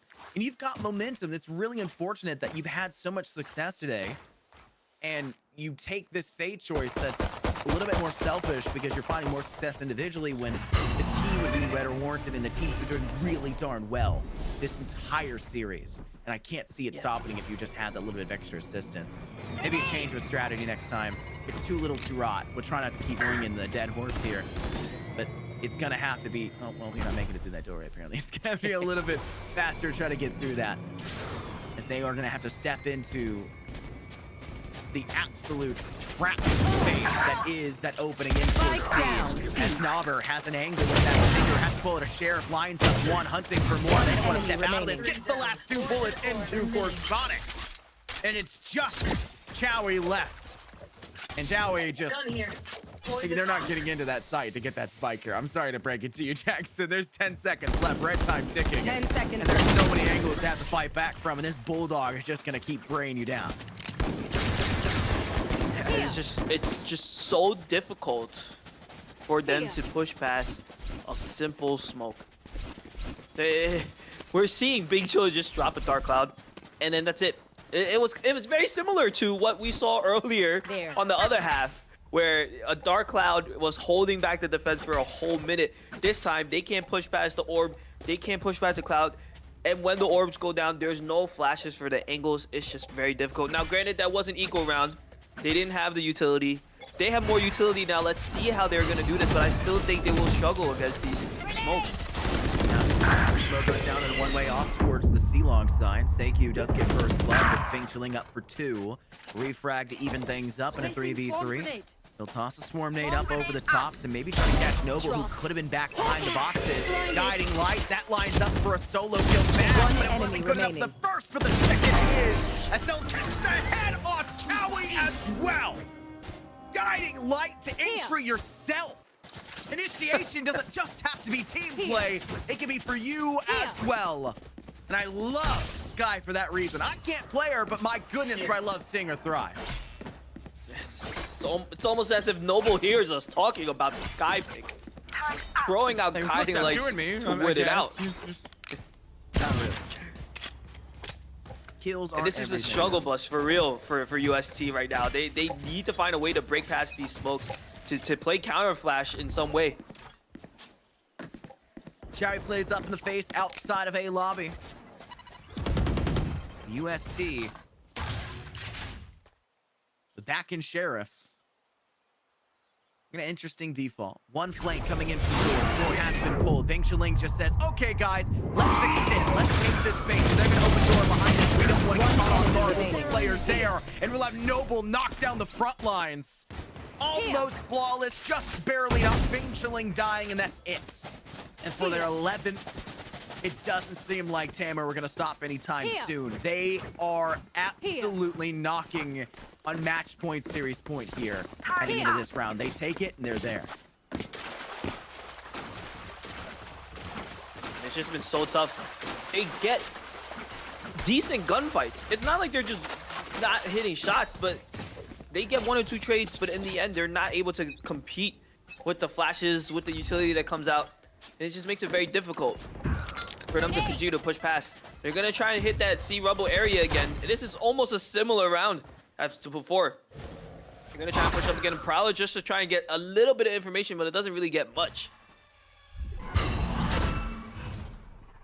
Again, I'm noticing that there's just no lineups for these haunts, which is difficult. This corner here is unbelievably hard to push in the first place. It's an area that you have to wide swing from back of rubble 90% of the time, and it's got an enclosed roof. Hut, enclosed roof. C-site, majority-wise, is roofed in with a bar, tiny opening in the center of the site. So many of these alleyways, closed spaces, and a haunt isn't going to get in there, and it's going to be a one-dimensional toss that can be cleared instantly. Might as well bring a Reyna Lear if you're doing so, if that's all you're trying to get the impact off of that. But it's a kill for kill to start this round in. Seikyu will begin to play Jova Noble, though, denying all of that potential. Down, B. As it's just Corsonics remaining up in upper. Both players are watching this. Boost pack to keep them there. Damage again. Boost pack again. Eat it, why don't you? Frosty Frosty knows. And they could just go slightly to the side, just wallbang here, but I think they're waiting for the possibility of that reload. And if Corsonics can get it, that would be the chance, but it's not good enough. They had to ace. But the 4 is all they'll be met with. Match point, series point, and the grand finals here for the South Division. Cool. cool. And this is so tough. When you take a look, they weren't able to take a single attack round on that side. Honestly, if I'm Coach Tiger, I'm taking a look at this. I really want him to realize where the team is struggling. They aren't able to advance. They just not. As soon as there's any sort of covering in their way, they have to dry swing and they run into 5 people that are just looking at them, staring at them. To be fair, they're really good on the attack. And somehow they're better on the defense. Now, they only got to see the pistol and the bonus in the defense last time they faced each other. So seeing them do better when TAMU's attacking means they improved, you know, past 20 days. But they never truly got to see the other half, so this is maybe why we're seeing it go this way. First blood goes in favor of TAMU. A rough start to an already rough map, it seems. And you've got ultimates. You need to start using them. Lockdown, I think, on this A site's pretty good, but you may run into the same problem TAMU was having, where it just wasn't finding enough impact, and it becomes a problem in the later stages as Nobber does get knocked down a peg to refrag out and give the man advantage back on even footing. I'll find you. Now the execute is going to come over on that C site, the haunt, to try and find some information, but Dark Cloud comes out, and you have to rotate. I mean, your Viper's already up in no man's land 30 towards seconds stairs. left. They got a kill there. They can extend. You have a from the shadows you can use to get into the back of sight to make sure there is a player there, which means information safely gained and allowing Chow to go and extend in for another kill elsewhere. This is perfect. It's just Spike joke. down. One enemy Chow gets remaining. their 3rd kill of the round. 10 It's seconds only left. the sky of Noble remaining. And Noble has gotten how many 4Ks in this half already? Are they capable of pulling off a near miracle here? Time will have to tell. They're just biding their time slowly, working their way downstairs. Thank you. There they are. And it's round one finally back for UST. Their first of this half. But it's already match point, series point. They have to go perfect from this point onwards.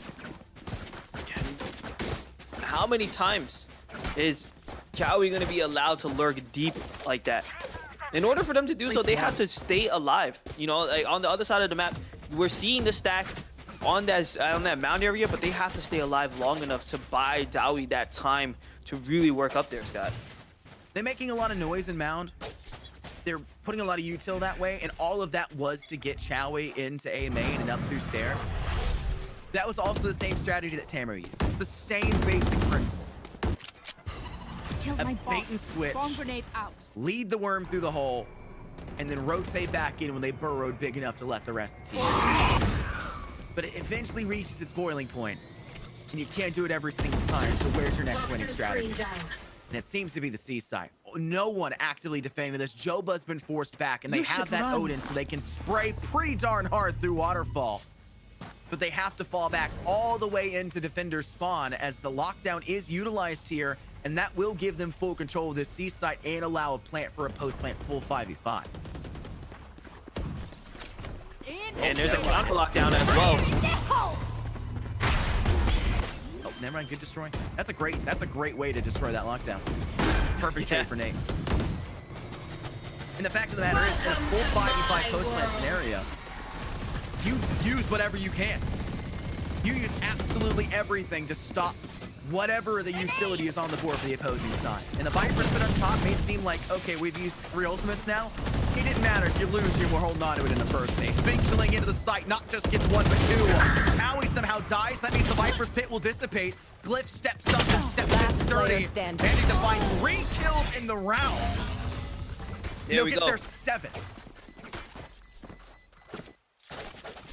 I truly believe when it's just pure gun skill that UST has the advantage here.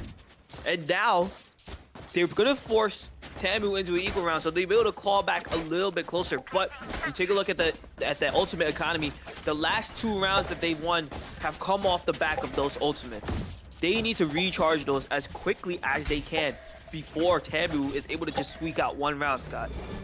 That's the thing, though.